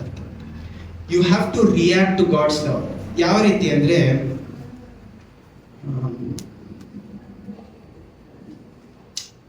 ತವ ಇಟ್ಟಿದ್ದೀವಿ, ತವ ಸ್ಟವ್ ಮೇಲೆ ಇಟ್ಟಿದ್ದೀರಾ, ಬಿಸಿ ಮಾಡಿಬಿಟ್ಬಿಟ್ಟಿದ್ದೀರಾ, ಫುಲ್ ಏನ್ ಮಾಡಿದೀವಿ, ಬಿಸಿ ಮಾಡಿಬಿಟ್ಟಿದ್ದೀರಾ. ಎಣ್ಣೆ ಏನಾಗ್ತಾ ಇದೆ ಇವಾಗ, ಕುದೀತಾ ಇದೆ. ಕುದೀತಾ ಇರುವ ಎಣ್ಣೆಗೆ ಸ್ವಲ್ಪ ಒಂದು ಚಿಕ್ಕ ವಿಷಯ ಹಾಕಿದ್ರೆ ಏನಾಗುತ್ತೆ, ನಮ್ಮ ಮೇಲೆ ಬೀಳುತ್ತಾನೆ. ನೀವು ಸ್ವಲ್ಪ ನೀರ್ ಹಾಕಿದ್ರೆ ಏನಾಗುತ್ತೆ, ಒಡೆಯುತ್ತೆ. ಅದೇ ರೀತಿ ಪವಿತ್ರ ಆತ್ಮ ನಮ್ಮಲ್ಲಿ ಅಗ್ನಿಯನ್ನು ಏನ್ ಮಾಡ್ತಾ ಇದ್ದಾರೆ, ಹುಟ್ಟಿಸ್ತಾ ಇದ್ದಾರೆ. ಪವಿತ್ರ ಆತ್ಮರ ಎಣ್ಣೆ ನಮ್ಮಲ್ಲಿ ಸುರಿಯುವಾಗ ದೇವರ ಪ್ರೀತಿಗೆ ಎಣ್ಣೆ ಏನ್ ಮಾಡ್ಬೇಕು, ರಿಯಾಕ್ಟ್ ಮಾಡಬೇಕು. ಆ ಎಣ್ಣೆ ಆ ರೀತಿ ರಿಯಾಕ್ಟ್ ಆಗಿಲ್ಲ ಅಂದ್ರೆ ನಿಜವಾಗ್ಲೂ ನನ್ನಲ್ಲಿ ಪವಿತ್ರ ಆತ್ಮರ ಅಗ್ನಿ ಇಲ್ಲ ಅಂತ ಅರ್ಥ. ಅಗ್ನಿಯ ಒಂದು ಗುಣಾದಿಶ ಏನು, ಅಗ್ನಿಯನ್ನು ಏನ್ ಮಾಡಬಹುದು, ಆಫ್ ಮಾಡ್ಬಿಡ್ಬೋದು. ಅಗ್ನಿ ಏನ್ ಮಾಡ್ಬೋದು, ಆಫ್ ಮಾಡ್ಬೋದು. ಎಷ್ಟೋ ಜನರು ವಿಶ್ವಾಸವನ್ನು ಉಪಯೋಗಿಸದೆ ಅಗ್ನಿಯನ್ನು ಏನ್ ಮಾಡ್ತಾರೆ. ಜೇಮ್ಸ್ 1ನೇ ಅಧ್ಯಾಯದಲ್ಲಿ ಏನ್ ಹೇಳ್ತಾರೆ, ನಿಮ್ ಪಾಪ ಏನ್ ಮಾಡುತ್ತೆ, ನಿಮ್ಮ ಪಾಪ ಕನ್ಸೀವ್ ಮಾಡುತ್ತೆ, ನಿಮ್ ಗರ್ಭ ಹೊಂದತ್ತೆ. ಪಾಪ ಫುಲ್ ಬೆಳೆದ ಮೇಲೆ ಏನಾಗತ್ತಂತೆ, ಮರಣವನ್ನು ತರತ್ತೆ ಅಂತ. ಮರಣವನ್ನು ತರತ್ತೆ ಅಂದ್ರೆ ಪವಿತ್ರಾತ್ಮರು ಪುನರ್ಜೀವನ ಕೊಟ್ಟಿದ್ದು, ನಿಜವಾಗ್ಲೂ ಪುನರ್ಜೀವ ಕೊಟ್ಟಿದ್ರೆ ಅದು ಮರಣ ಕೊಡಕ್ ಸಾಧ್ಯ ಇಲ್ಲ. ಆದ್ರೆ ನಾವಾಗ್ಲೇ ನಾವು ಏನೋ ಒಂದು ಇದೇನ್ ಮಾಡ್ತಾರೆ ಅಂದ್ರೆ, ಈ ವರ್ಷಿಪ್ ಮಾಡುವಾಗ, ಆರಾಧನೆ ಮಾಡುವಾಗ ಅಥವಾ ಎಲ್ಲ ಆಚೆ ಹೋಗಿರ್ತೀವಿ, ಒಂದು 1000-2000 ಜನ ಇರ್ತಾರೆ. ವರ್ಷಿಪ್ ಮಾಡ್ತಾ ಇರ್ಬೇಕಾದ್ರೆ, ಎಕ್ಸಾಂಪಲ್ ಇಡ್ತಾರೆ, ವರ್ಷಿಪ್ ಮಾಡ್ತಾ ಇರ್ಬೇಕಾದ್ರೆ ಏನಾಗುತ್ತೆ, ನಾವು ಸೇರಿ ಅವ್ರ ಜೊತೆ ವರ್ಷಿಪ್ ಮಾಡುವಾಗ ಪವಿತ್ರಾತ್ಮ ನಮ್ಮ ಮೇಲೆ ಇಳಿಯೋ ತರ ಒಂದು ಫೀಲಿಂಗ್ ಬರುತ್ತೆ. ಏನಂತ, ಕೈಯೆಲ್ಲ ಚುಮ್ಮನತ್ತೆ, ಏನಾಗುತ್ತೆ, ಕೈಯಲ್ಲಿರುವ ಕೂದಲೆಲ್ಲ ಎದುರಾಗ್ಬಿಡುತ್ತೆ, ಇದೆಲ್ಲ ಆಗತ್ತಲ್ಲ, ಅದು ರಕ್ಷಣೆ ಅಲ್ಲ. ಅದು ದೇವರ ಪವಿತ್ರಾತ್ಮರ ಪ್ರಸನ್ನತೆಯಲ್ಲಿ ನಾವಿರೋದು. ಆಮೇಲೆ ಪ್ರಸನ್ನತೆಯಲ್ಲಿ ಇರುವುದಕ್ಕೂ ರಕ್ಷಣೆಯಲ್ಲಿ ನಡೆಯೋದಕ್ಕೂ ವ್ಯತ್ಯಾಸ ಇದೆ. ದೇವರ ಪ್ರಸನ್ನತೆ ಅನ್ಯ ಜನರಿಗೂ ಸಹ ಸಿಗುತ್ತೆ. ಅವ್ರ ಪ್ರಾರ್ಥನೆ, ನಿಜವಾಗ್ಲಿ ದೇವರ ಹತ್ರ ಪ್ರಾರ್ಥನೆ ಮಾಡಿದ್ರೆ ಏನ್ ಸಿಗತ್ತೆ, ಪ್ರಸನ್ನತೆ ಸಿಗುತ್ತೆ. ಪ್ರಸನ್ನತೆ ಸಿಗೋದು ದೊಡ್ಡ ವಿಷಯ ಅಲ್ಲ, ಪ್ರಸನ್ನತೆ ಅಲ್ಲ, ರಕ್ಷಣೆಯಲ್ಲಿ ನಡೆಯುವುದು ದೊಡ್ಡ ವಿಷಯ. ಆಮೇಲೆ ನಾನು ರಕ್ಷಣೆಯಲ್ಲಿ ನಡಿಬೇಕಾದ್ರೆ, ರಕ್ಷಣೆ ನಡೆಯುವುದಂದ್ರೆ ಏನು, ಗುಣ ಮಾರ್ಪಡುವುದು. ಆಮೇಲೆ ಈ ಗುಣ ಮಾರ್ಪಡದೆ ಹೋದರೆ ನಾನು ರಕ್ಷಣೆ ಪಡೆದುಕೊಂಡು ವ್ಯರ್ಥ. ಪಾಪ ಏನ್ ಮಾಡುತ್ತೆ, ತಿರುಗಿ ನನ್ನನ್ನು ಮಾಡಿ ಸಂಪೂರ್ಣವಾಗಿ ಮರಣಕ್ಕೆ ತಿರುಗಿ ಕರ್ಕೊಂಡು ಹೋಗುತ್ತೆ. ಆಮೇಲೆ ಪಾಪ ಏನ್ ಮಾಡುತ್ತೆ ಅಂದ್ರೆ, ಮೊದಲು ದೇವರ ಹತ್ರದಿಂದ ದೂರಪಡಿಸಿ ಬಲೆಯಲ್ಲಿ ಬೀಳ್ಸಿ ಏನ್ ಮಾಡುತ್ತೆ, ಗರ್ಭ ಧರಿಸಿ ಪಾಪ ಸಂಪೂರ್ಣ ಬೆಳೆದ ಮೇಲೆ ಏನಾಗುತ್ತೆ, ಪಾಪ ನಮ್ಗೆ ಹ್ಯಾಬಿಟ್ ಆಗುವಾಗ ಒಂದ್ ದಿವಸದಲ್ಲಿ ಆಗಿರಲ್ಲ, ಎಷ್ಟೋ ವರ್ಷಗಳು ತಿಂಗಳುಗಳು ಮಾಡಿ ಏನಾಗಿರುತ್ತೆ, ಹ್ಯಾಬಿಟ್ ಆಗುತ್ತೆ. ಅದು ಸಂಪೂರ್ಣವಾಗಿ ಒಂದುವಾಗಿ ಏನಾಗುತ್ತೆ, ಮರಣ ಅಂದ್ರೆ ದೇವರ ವಾಕ್ಯಕ್ಕೆ ನಮ್ಮಿಂದ ರಿಯಾಕ್ಟ್ ಮಾಡಕ್ ಆಗಲ್ಲ. ದೇವರ ಪ್ರೀತಿಗೆ ನನ್ನ ಎಣ್ಣೆ ಏನ್ ಮಾಡಲ್ಲ, ರಿಯಾಕ್ಟ್ ಮಾಡಲ್ಲ. ರಿಯಾಕ್ಟ್ ಮಾಡದೇ ಇರುವಂತ ಎಣ್ಣೆ ಏನಕ್ಕೂ ಉಪಯೋಗ ಇಲ್ಲ. ಆಮೇಲೆ ಅದಕ್ಕೆ ದೇವರು ಏನ್ ಹೇಳ್ತಾರೆ, 5 ಜನ ಎಣ್ಣೆ ಎಕ್ಸ್ಟ್ರಾ ಇಟ್ಕೊಂಡಿದ್ದವರು, 5 ಜನ ಮೊದಲಿಗೆಯವರು ಎಣ್ಣೆ ಇಲ್ಲದೆ ಇರೋರು. ಆ ಅಗ್ನಿಯನ್ನು ಯಾವಾಗ್ಲೂ ಇಟ್ಕೊಳಕ್ ಏನ್ ಬೇಕು? ಎಣ್ಣೆ, ಪವಿತ್ರಾತ್ಮರನ್ನುವಂತ ಎಣ್ಣೆ. ಆ ಎಣ್ಣೆ ಯಾವ ರೀತಿ ನಮಗೆ ಸಿಗುತ್ತೆ? ವಾಕ್ಯ, ವಿಶ್ವಾಸವನ್ನೇ ಎಣ್ಣೆ ಅಂತ ಇದ್ದಾರೆ. ಆಮೇಲೆ ಆ ವಿಶ್ವಾಸ ಎನ್ನುವಂತ ಎಣ್ಣೆ ನನ್ನ ಜೊತೆಯಲ್ಲಿ ಎಕ್ಸ್ಟ್ರಾ ಇಲ್ಲದೆ ಹೋಗ್ಬಿಟ್ರೆ, ಎಕ್ಸ್ಟ್ರಾ ಅಂದ್ರೆ ಸೇರಿಸಿಟ್ಕೊಡಿ ಅಂತ ಹೇಳ್ತಾ ಇಲ್ಲ, ಎಕ್ಸ್ಟ್ರಾ ಅನ್ನೋದು ಅನುದಿನವೂ ಆ ದಿನಕ್ಕೆ ಬೇಕಾದಂತ ಕೃಪೆಯನ್ನು ದೇವರು ನಮಗೆ ಕೊಡ್ತಾರೆ. ಆಮೇಲೆ ಪಾಪದಿಂದ ದೂರ ನಡಿಬೇಕು ಅನ್ನುವಂತ ಜ್ಞಾನವನ್ನು ನಮಗೆ ಕಲಿಸ್ತಾರೆ. ಅದನ್ನೇ ತೀತನು 2ನೇ ಅಧ್ಯಾಯದಲ್ಲಿ 11ರಿಂದ 13 ಏನ್ ಹೇಳ್ತಾ ಇದ್ದಾರೆ, ಪಾಪವನ್ನು ಬಿಟ್ಟು ದೇವರಿಗೆ ದೂರವಾದದನ್ನು ಬಿಟ್ಟು ಹೋಗುವುದಕ್ಕೆ ಪವಿತ್ರಾತ್ಮರು ಅವರ ಕೃಪೆಯಿಂದ ನಮ್ಗೆ ಕಲಿಸ್ತಾರಂತೆ. ಆಮೇಲೆ ಪವಿತ್ರಾತ್ಮರು ಕಲಿಸ್ತಾರೆ, ಅವ್ರು ಏನ್ ಮಾಡಲ್ಲ, ಫೋರ್ಸ್ ಮಾಡಲ್ಲ, ತಾನೇ ಬಿಟ್ಟು ಬಂದ್ಬಿಡಪ್ಪ ಅಂತ. God never forces people. ಯಾಕೆ ಫೋರ್ಸ್ ಮಾಡಲ್ಲ? ಪಿಶಾಚ ಕೆಲಸ ತಳ್ಳೋದು, ಮಾಡು ಮಾಡು. ಯಾವ್ದಾದ್ರು ಯೋಚನೆ ಮಾಡಿದೀರಾ? ಪಾಪ ಮಾಡ್ಬೇಕಾದ್ರೆ ಏನ್ ಮಾಡ್ತಾನೆ? ಮಾಡು ಮಾಡು ಮಾಡು ಮಾಡು ಅಂತ ತಳ್ತಾರೆ. ದೇವ್ರು ನಿಮ್ಮನ್ನು ಯಾವತ್ತಾದ್ರೂ ಅದಕ್ಕೆ ತಳ್ಳಿರ್ತಾರೆ. ಸೇವೆ ಮಾಡುತ್ತೆ ಯಾವತ್ತಾದ್ರು ದೇವ್ರು ಮಾಡು ಮಾಡು ಮಾಡು ಅಂತ ಹೇಳಿದ್ದಾರೆ? ಪಿಶಾಚ ಗುಣ ಏನು? ನಮ್ಮನ್ನ ತಳ್ಳೋದು. ದೇವರ ಗುಣ ನಮ್ಮನ್ನ ಏನ್ ಮಾಡ್ತಾರೆ? ನಡೆಸುವುದು. ಆಮೇಲೆ ನಡೆಸುವುದಕ್ಕೂ ತಳ್ಳೋದಕ್ಕೂ ವ್ಯತ್ಯಾಸ ಇದೆ. ಆಮೇಲೆ ಓಕೆ, ನಾವೇನ್ ಮಾಡೋಣ ಇವಾಗ ಎಲ್ಲ ಓದ್ತಾ ಇದ್ವಿ. ಗಲಾಷಿಯನ್ಸ್ 4ನೇ ಅಧ್ಯಾಯದಲ್ಲಿ ಏನ್ ಮಾಡಿ ಅಂದ್ರೆ 9, 8, 9 ಮಾತ್ರ ಓದಿ, ಆಮೇಲೆ ತಿರುಗಿ 4, 8, 9 ಎಲ್ಲ ಓದಿದ್ವಿ. ಗಲಾಷಿಯನ್ಸ್ 4, 8, 9. ಪೂರ್ವ ಕಾಲದಲ್ಲಿ ದೇವರನ್ನು ತಿಳಿದುಕೊಳ್ಳದೆ ಇದ್ರೆ, ದೇವರ ಜ್ಞಾನವಿಲ್ಲದವರಾಗಿ, ದೇವರ ಜ್ಞಾನ ಇಲ್ಲದೆ ಇರುವಾಗೆ ದೇವರ ಅಲ್ಲದವುಗಳಿಗೆ ಅಧೀನರಾಗಿದ್ದೀರಿ. ದೇವರು ಇಲ್ಲದೆ ಇದ್ದಂತಹ ವಸ್ತುಗಳಿಗೆ ಅಧೀನರಾಗಿದ್ರೆ ಅಂದ್ರೆ ಪಿಶಾಚ ಕೈ ಕೆಳಗಡೆ ಗುಲಾಮರಾಗಿದ್ರಿ ನಾವು ಅನ್ಯ ಜನರಾಗಿರುವಾಗ. ಈಗಲಾದರೂ ನೀವು ದೇವರನ್ನು ತಿಳಿದುಕೊಂಡಿದ್ದೀರಿ, ದೇವರನ್ನು ಏನ್ ಮಾಡಿದ್ದೀರಾ? ತಿಳಿದುಕೊಂಡಿದ್ದೀರಾ. ಆಮೇಲೆ ಸರಿಯಾಗಿ ಹೇಳಬೇಕಾದ್ರೆ ದೇವರು ನಿಮ್ಮನ್ನು ತಿಳಿದುಕೊಂಡಿದ್ದಾರೆ. ಆಮೇಲೆ ಈಗಿರಲಾಗಿ ನೀವು ಕೆಲಸಕ್ಕೆ ಬಾರದ ದರಿದ್ರ ಬಾಳಬಹುದು. ದರಿದ್ರ, ಓಕೆ ಸರಿ, ಓಕೆ ಸಾಕು. ಏನ್ ಹೇಳ್ತಾ ಇದ್ದಾರೆ? ನೀವು ಇವಾಗ್ಲಾದ್ರೂ ದೇವರು ನಿಮ್ಮನ್ನ ತಿಳಿದುಕೊಂಡಿದ್ದಾರೆ. ಆಮೇಲೆ ದೇವರು ಒಂದ್ಸರಿ ನೀವು ಸಾವು ಹೊಂದುವುದಂದ್ರೆ, ಪಿಶಾಚಿ ಪಾಪವನ್ನು ಹುಟ್ಟಿಸಿ ಸಾವು ಹೊಂದೋದಕ್ಕೆ ಟೈಮ್ ಇದೆ, ತಕ್ಷಣ ಹೊಂದಲ್ಲ. ಸಾವು ಏನ್ ಮಾಡಲ್ಲ, ತಕ್ಷಣ ಬರಲ್ಲ. ಯಾಕಂದ್ರೆ ಪವಿತ್ರಾತ್ಮ ನಮ್ಮಲ್ಲಿ ಇರುವ ಕಾರಣದಿಂದ ತಿರುಗಿ ಏನ್ ಮಾಡ್ತಾರೆ? ಕಲಿಸ್ತಾರೆ, ಬೋಧನೆ ಮಾಡಕ್ಕೆ ಪ್ರಯತ್ನ ಪಡ್ತಾರೆ. ಆಮೇಲೆ ಈ ಬೋಧನೆನೆಲ್ಲ ಮೀರಿ ಹೋಗಬೇಕಾದ್ರೆ, ನಾನು ಒಂದೊಂದು ಹೆಜ್ಜೆ ಆಚೆ ಇಡಬೇಕಾದ್ರೆ ಏನಾಗ್ತಾ ಇದ್ದೀನಿ? ಮನೆ ಬಿಟ್ಟು ಆಚೆ ಹೋಗ್ತಾ ಇದ್ದೀನಿ, ಒಳಗಡೆ ಬರಲ್ಲ. ಒಳಗಡೆ ಬರಬೇಕಂದ್ರೆ ಏನ್ ಮಾಡ್ಬೇಕು? ನಾನು ತಿರುಗಬೇಕು. ಪಾಪವನ್ನು ಬಿಟ್ಟು ತಿರುಗುವಂತ ಅದಕ್ಕೆ ದೇವ್ರು ಹೇಳ್ತಾ ಇದ್ದಾರೆ. ಆಮೇಲೆ ಪಾಪವನ್ನು ಬಿಟ್ಟು ತಿರುಗೋದಂದ್ರೆ, ದೇವರೇ ನನ್ನ ಕೈಯಿಂದ ಬರಕ್ ಆಗ್ತಾ ಇಲ್ಲ, ನೀವು ನನಗೆ ಕೃಪೆಯನ್ನು ಕೊಡಿ. ದೇವರ ಕೃಪೆ ಅಂದ್ರೆ ಏನು? ಪವಿತ್ರಾತ್ಮರ ಬಲ, ಯೇಸು ಕ್ರಿಸ್ತುವಿನ ಬಲ. ಯಾಕೆ ಯೇಸು ಕ್ರಿಸ್ತುವಿನ ಬಲವಾಗಿದೆ? ಹೀಬ್ರೂಸ್ 2ನೇ ಅಧ್ಯಾಯದಲ್ಲಿ ಏನ್ ಹೇಳ್ತಾರೆ? ಯೇಸು ಕ್ರಿಸ್ತು ನಿಮ್ಮ ರೀತಿಯಲ್ಲೇ ಎಲ್ಲಾ ಶೋಧನೆಗಳನ್ನ ಏನ್ ಮಾಡಿದ್ರು? ಅನುಭವಿಸಿದ್ರು. ಆ ಕಾರಣದಿಂದ ನಮ್ಗೆ ಏನ್ ಮಾಡ್ಬೋದು? ಅವರು ಶೋಧನೆಯಲ್ಲಿ ಜ್ಞಾನವನ್ನು ಕೊಡ್ಬೋದು. ಆಮೇಲೆ ಮನೆಗೆ ಹೋಗಿ 1 ಕೊರಿಂಥಿ 10ನೇ ಅಧ್ಯಾಯ ಓದು. ನಮಗೆ ಜ್ಞಾನವನ್ನು ಕೊಡುವಾಗ ನಾನು ಏನ್ ಮಾಡಬೇಕು? ಕೀಳ್ಪಡಿಬೇಕು. ನಾನು ಕೀಳ್ಪಡಿಯದೆ ಹೋಗ್ತಾನೆ ಇದ್ರೆ ಇದನ್ನೇ ಇನ್ನೊಂದು ಕಡೆ ಹೀಬ್ರೂಸ್ 12ರಲ್ಲಿ ಏನ್ ಹೇಳ್ತಾರೆ ಅಂದ್ರೆ, ವಿಶ್ವಾಸವನ್ನು ಆರಂಭಿಸಿದವರು ಪೂರೈಸಕ್ಕೆ ಶಕ್ತರಾಗಿದ್ದಾರೆ. ಆಮೇಲೆ ನಾನು ಒಂದು ವೇಳೆ ಏನ್ ಮಾಡಲ್ಲ, ನಾವು ಬಂದ್ಬಿಟ್ಟು ಎಲ್ಲ ಮಾಡ್ಬೇಕು ಅಂತ ವಿಷಯ ಅಲ್ಲ. ಅಂದ್ರೆ ನನ್ನ ಶಕ್ತಿಯಲ್ಲಿ ಇದು ಮಾಡ್ಬೇಕು, ದೇವ್ರನ್ನ ಮೆಚ್ಚಿಸಕ್ಕೆ ನಾನು ಇದನ್ನ ಬಿಟ್ಟು ಬರ್ತೀನಿ, ಅದನ್ನ ಏನು ಬಿಟ್ಟು ಬರಕ್ ಆಗಲ್ಲ. ನನಗೆ ಅದನ್ನ ಬಿಟ್ಟು ಬರಕ್ಕೆ ದೇವರ ಕೃಪೆ ಅರ್ಥ ಆಗ್ಬೇಕು. ಆಮೇಲೆ ದೇವರ ಪ್ರೀತಿಗೆ ನಾನು ಏನ್ ರಿಯಾಕ್ಟ್ ಮಾಡ್ಬೇಕು. ಎಣ್ಣೆ ರಿಯಾಕ್ಟ್ ಮಾಡುವ ರೀತಿಯಲ್ಲಿ ರಿಯಾಕ್ಟ್ ಮಾಡ್ಬೇಕು. ಆಮೇಲೆ ನಾವೇನ್ ಮಾಡ್ತೀವಿ ಅಂದ್ರೆ, ನಾನು ಹೇಳೋದನ್ನ ತಪ್ಪಾಗಿ ಅರ್ಥ ಮಾಡ್ಕೊಂಡು ಏನ್ ಯೋಚನೆ ಮಾಡ್ಬೋದಂದ್ರೆ, ನನ್ನ ಕೆಲಸಗಳಿಂದ ನಾನು ಪರಲೋಕಕ್ಕೆ ಹೋಗ್ತೀನಿ. ಇದನ್ನ ಏನ್ ಮಾಡ್ತೀವಿ ಅಂದ್ರೆ, 2 ಸೈಡ್ ಆಫ್ ದ ಕಾಯಿನ್ ಅಂತಾರಲ್ಲ. ಮೊದಲನೇ ಸೈಡ್ ಅಲ್ಲಿ ದೇವ್ರು ಏನ್ ಹೇಳ್ತಾ ಇದ್ದಾರೆ? ನೀವು ನನ್ನ ಮೂಲಕ ನ್ಯಾಯ ತೀರ್ಪು ಆಲ್ರೆಡಿ ಪಡ್ಬಿಡಿದೆ ಅಂತ ನಾನು ನಿಮ್ಮನ್ನ ನೀತಿವಂತರಾಗಿ ನೋಡ್ತಾ ಇದ್ದೀನಿ. ಆಮೇಲೆ ನಮ್ಮನ್ನು ನೀತಿವಂತರಾಗಿ ನೋಡ್ತಾ ಇದ್ದಾರೆ. ಫಾರ್ ಎಕ್ಸಾಂಪಲ್, ದೇವರು ಇದನ್ನ ಒಂದೇ ಒಂದು ವಾಕ್ಯ ಓದಿ, ಫಿಲಿಪಿಯನ್ಸ್ 3ನೇ ಅಧ್ಯಾಯ. ಫಿಲಿಪಿಯನ್ಸ್ 3ನೇ ಅಧ್ಯಾಯದಲ್ಲಿ 12ನೇ ವಾಕ್ಯ. ಫಿಲಿಪಿಯನ್ಸ್ 3:12ನೇ ವಾಕ್ಯ. ಫಿಲಿಪಿಯನ್ಸ್ 3:12. ಇಷ್ಟರೊಳಗೆ ನಾನು ಬಿರುದನ್ನು ಪಡೆದುಕೊಂಡು ಇಷ್ಟರಲ್ಲಿ ನಾನು ಬಿರುದನ್ನು ಪಡೆದುಕೊಂಡು ಸಿದ್ಧಿಗೆ ಬಂದನೆಂದು ಸಿದ್ಧಿಗೆ ಬಂದನೆಂದು ನಾನು ಹೇಳ್ಕೊಂತ ಇಲ್ಲ. ಕಂಟಿನ್ಯೂ ಮಾಡಿ. ನಾನು ಯಾವುದನ್ನು ಹೊಂದುವುದಕ್ಕಾಗಿ ನಾನು ಯಾವುದನ್ನು ಹೊಂದುವುದಕ್ಕಾಗಿ ಕ್ರಿಸ್ತ ಯೇಸು ಇರಿ ಚೆನ್ನಾಗಿ ಓದಿ ಈ ವಾಕ್ಯನ ಅವ್ರು ಓದ್ಲಿ, ನೀವೆಲ್ಲ ಕೇಳಿಸ್ಕೊಳ್ಳಿ. ಏನ್ ಹೇಳ್ತಾ ಇದ್ದಾರೆ? ನಾನು ಯಾವುದನ್ನು ಹೊಂದುವುದಕ್ಕಾಗಿ ಕ್ರಿಸ್ತ ಯೇಸು ನನ್ನನ್ನು ಹಿಡಿದುಕೊಂಡರು, ನನ್ನನ್ನು ಜಯಿಸಿಕೊಂಡ್ರು, ಹಿಡಿದುಕೊಂಡ್ರು. ಅದನ್ನು ಹಿಡಿದುಕೊಳ್ಳುವುದಕ್ಕೋಸ್ಕರ ಇಲ್ಲ ಸಾಕು. ಏನ್ ಹೇಳ್ತಾ ಇದ್ದಾರೆ? ಯಾವುದನ್ನು ಹಿಡಿದುಕೊಳ್ಬೇಕು ಅನ್ನುವಂಥ ಕಾರಣಕ್ಕಂತ, ಯಾವುದನ್ನ ಜಯಿಸ್ಕೊಳ್ಬೇಕು ಅನ್ನುವಂಥ ಕಾರಣದಿಂದ ಯೇಸು ಕ್ರಿಸ್ತು ನನ್ನನ್ನು ಹಿಡಿದುಕೊಂಡ್ರು. ಇವಾಗ ಓದಿ. ಹಿಡಿದುಕೊಳ್ಳುವುದಕ್ಕೋಸ್ಕರ ಓಡುತ್ತಾ ಇದ್ದೇನೋ, ಹಾ, ಅದನ್ನು ಹಿಡಿದುಕೊಳ್ಳುವುದಕ್ಕೋಸ್ಕರ ಓಡುತ್ತಾ ಇದ್ದೇನೆ. ಆಮೇಲೆ ಇರಿ. ಏನ್ ಹೇಳ್ತಾ ಇದ್ದಾರೆ? ನಾನು ಯೇಸು ಕ್ರಿಸ್ತು, ಸಾಕು ಅಷ್ಟೇ.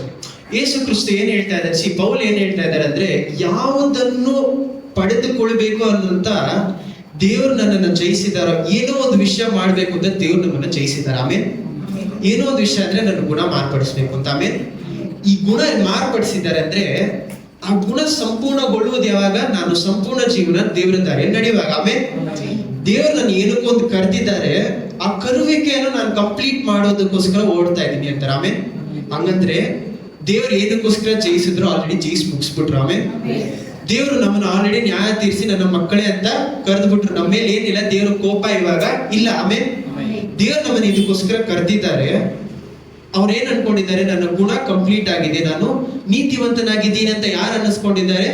ದೇವರು ಆನಿಸಿಕೊಂಡಿದ್ದಾರೆ. ಆಮೇಲೆ ಈ already thinks I am righteous, ನೀತಿವಂತನು ಅಂತ. ಆದ್ರೆ ನಿಜವಾಗ್ಲೂ ನಾನು ನೀತಿವಂತನಾಗಿ ನಡೆದುಕೊಳ್ತಾ ಇದ್ದೀನಾ? ಇಲ್ಲ. ಆದ್ರೆ ನನ್ನ ಜೀವಮಾನ ಕಂಪ್ಲೀಟ್ ಆಗಿ ನನ್ನನ್ನ ಈ ಜಾಗದಿಂದ ನಾನು ಇಲ್ಲಿ ಅನೀತಿವಂತನಾಗಿದ್ದೀನೋ, ಅನೀತಿವಂತಿಕೆಯಿಂದ ನೀತಿವಂತಿಕೆ ನಡೆಸುವುದೇ ರಕ್ಷಣೆ. ಆಮೇಲೆ ಅನೀತಿವಂತಿಕೆಯಿಂದ ನೀತಿವಂತಿಕೆ ನಮ್ಮನ್ನ ಆ ಗುಣಕ್ಕೆ, ಯಾವ ಗುಣಕ್ಕೆ ಕರೆದ್ರೋ ಆ ಗುಣಕ್ಕೆ ನನ್ನನ್ನು ಮಾರ್ಪಡಿಸುವುದೇ ಆ ಓಟ. ಆಮೇಲೆ ಯಾವ ಗುಣಕ್ಕೆ ನನ್ನನ್ನು ದೇವರು ಕರೆದ್ರೋ ಆ ಗುಣಕ್ಕೆ ನನ್ನನ್ನು ಮಾರ್ಪಡಿಸುವುದೇ ಆ ಓಟ. ಆಮೇಲೆ ಯಾವ ಗುಣಕ್ಕೆ ನನ್ನನ್ನು ದೇವರು ಕರೆದ್ರೋ ಆ ಗುಣಕ್ಕೆ ನಾನು ಓಡುವುದೇ ಆ ಓಟ. ಆಲ್ರೆಡಿ ದೇವ್ರು ನನ್ನನ್ನ ಅದನ್ನ ಮಾಡಿ ಮುಗಿಸಿದ ತರ ನೋಡ್ತಾ ಇದ್ದಾರೆ. ಆಮೇಲೆ ಯಾರ ಮೂಲಕ? ಯೇಸು ಕ್ರಿಸ್ತುವಿನ ಮೂಲಕ. ಆಮೇಲೆ ಈ ಆಲ್ರೆಡಿ ಥಿಂಗ್ಸ್ ಆರ್ ಕಂಪ್ಲೀಟ್. ನಾನು ರೇಸ್ ನ ಮುಗಿಸ್ಬಿಟ್ಟೆ ಅಂತ ದೇವ್ರ ಕಣ್ಗಳಲ್ಲಿ. ಆಮೇಲೆ ಆದ್ರೆ ಈ ಕಾಲದಲ್ಲಿ ನಾನು ಏನ್ ಮಾಡ್ತಾ ಇದ್ದೀನಿ? ಓಡ್ತಾ ಇದ್ದೀನಿ ಇವಾಗ. ಆ ಕಾರಣದಿಂದಾನೇ Hebrews 12 ಏನ್ ಹೇಳ್ತಾರೆ ಅಂದ್ರೆ, ವಿಶ್ವಾಸವನ್ನು ಆರಂಭಿಸಿದವರು ಪೂರೈಸಕ್ಕೆ ಶಕ್ತರಾಗಿದ್ದಾರೆ. ಆಮೇಲೆ ಆದ್ರೆ ಈ ಪೂರ್ಣಗೊಳ್ಳುವುದಕ್ಕೆ ಸಮಯ ಹೆಚ್ಚು ಮಾಡೋದು ಯಾರು? ನಾವು. ಹೆಚ್ಚು ಮಾಡ್ತಾ ಮಾಡ್ತಾ ಮಾಡ್ತಾ ಸಮಯ ಏನ್ ಮಾಡ್ತೇವೆ? ವ್ಯರ್ಥ ಮಾಡ್ತಾ ಇದೀವಿ. ಎಷ್ಟೋ ಜನರು ಏನ್ ಮಾಡಲ್ಲ, ದೇವರು ಆಲ್ರೆಡಿ ಕರೆದಿರ್ತಾರೆ ನೀತಿವಂತಿಕೆಗೆ. ನಾವೇನ್ ಮಾಡಿರ್ತೀವಿ? ದೇವರ ವಾಕ್ಯವನ್ನು ಕೇಳದೆ, ಕೀಳ್ಪಡಿಯದೆ ಅರ್ಧದಲ್ಲಿ ಏನ್ ಮಾಡಿರ್ತೀವಿ? ಎಷ್ಟೋ ಜನ ಬಿಟ್ಟು ಹೋಗ್ಬಿಡ್ತಾರೆ. ದೇವ್ರಿಗೆ ಆಲ್ರೆಡಿ ಅದನ್ನು ಗೊತ್ತಿದೆ. ಆಮೇಲೆ ಆದರೆ ಇವತ್ತು ದೇವರ ವಾಕ್ಯ ನಮಗೆ ಬರ್ತಾ ಇದೆ ಅಂದ್ರೆ ಅದನ್ನ ಏನ್ ಮಾಡಬಾರ್ದು? ಅಸಡ್ಡೆ ಮಾಡ್ತಾರೆ, ತಳ್ಳಿ ಬಿಡಬಾರ್ದು. ಆಮೇಲೆ ದೇವರ ವಾಕ್ಯವನ್ನು ಅಸಡ್ಡೆ ಮಾಡಿ ತಳ್ಳಿ ಬಿಡುವಾಗ ಏನಾಗತ್ತೆ? ದೇವರು ನಮ್ಮನ್ನು ಯಾವ್ದಕ್ಕೆ ಕರೆದ್ರೋ ಅದಕ್ಕೆ ನಮಗ್ ಸೇರಕ್ಕಾಗಲ್ಲ. ಆಮೇಲೆ ನಾನು ಹೋಗಿ ಅಲ್ಲಿ ಸೇರುವುದು ಯಾರ ಕೈಯಲ್ಲಿದೆ? ದೇವರ ಕೈಯಲ್ಲಿದೆ. ಆದ್ರೆ ಕೀಳ್ಪಡೆಯುವುದು ನನ್ನ ಕೈಯಲ್ಲಿದೆ. ಪವಿತ್ರಾತ್ಮ ನಡೆಸುವುದನ್ನು ಕೇಳಿ ನಡೆಯುವುದು ನನ್ನ ಕೈಯಲ್ಲಿದೆ. ಆಮೇಲೆ ನೀವು ಮನೆಯಲ್ಲಿ ಹೋಗಿ ಫಿಲಿಪಿಯನ್ಸ್ 3:4 ಏನ್ ಮಾಡೋಣ ಅಂದ್ರೆ, ಗಲಾಷಿಯನ್ಸ್ 5ನೇ ಅಧ್ಯಾಯ 14ರಿಂದ 13 ಹೋಗಿ. ಗಲಾಷಿಯನ್ಸ್ 5:13. ಸಹೋದರರೇ, ಸಹೋದರರೇ, ನೀವು ಸ್ವತಂತ್ರರಾಗಿ ಇರಬೇಕು.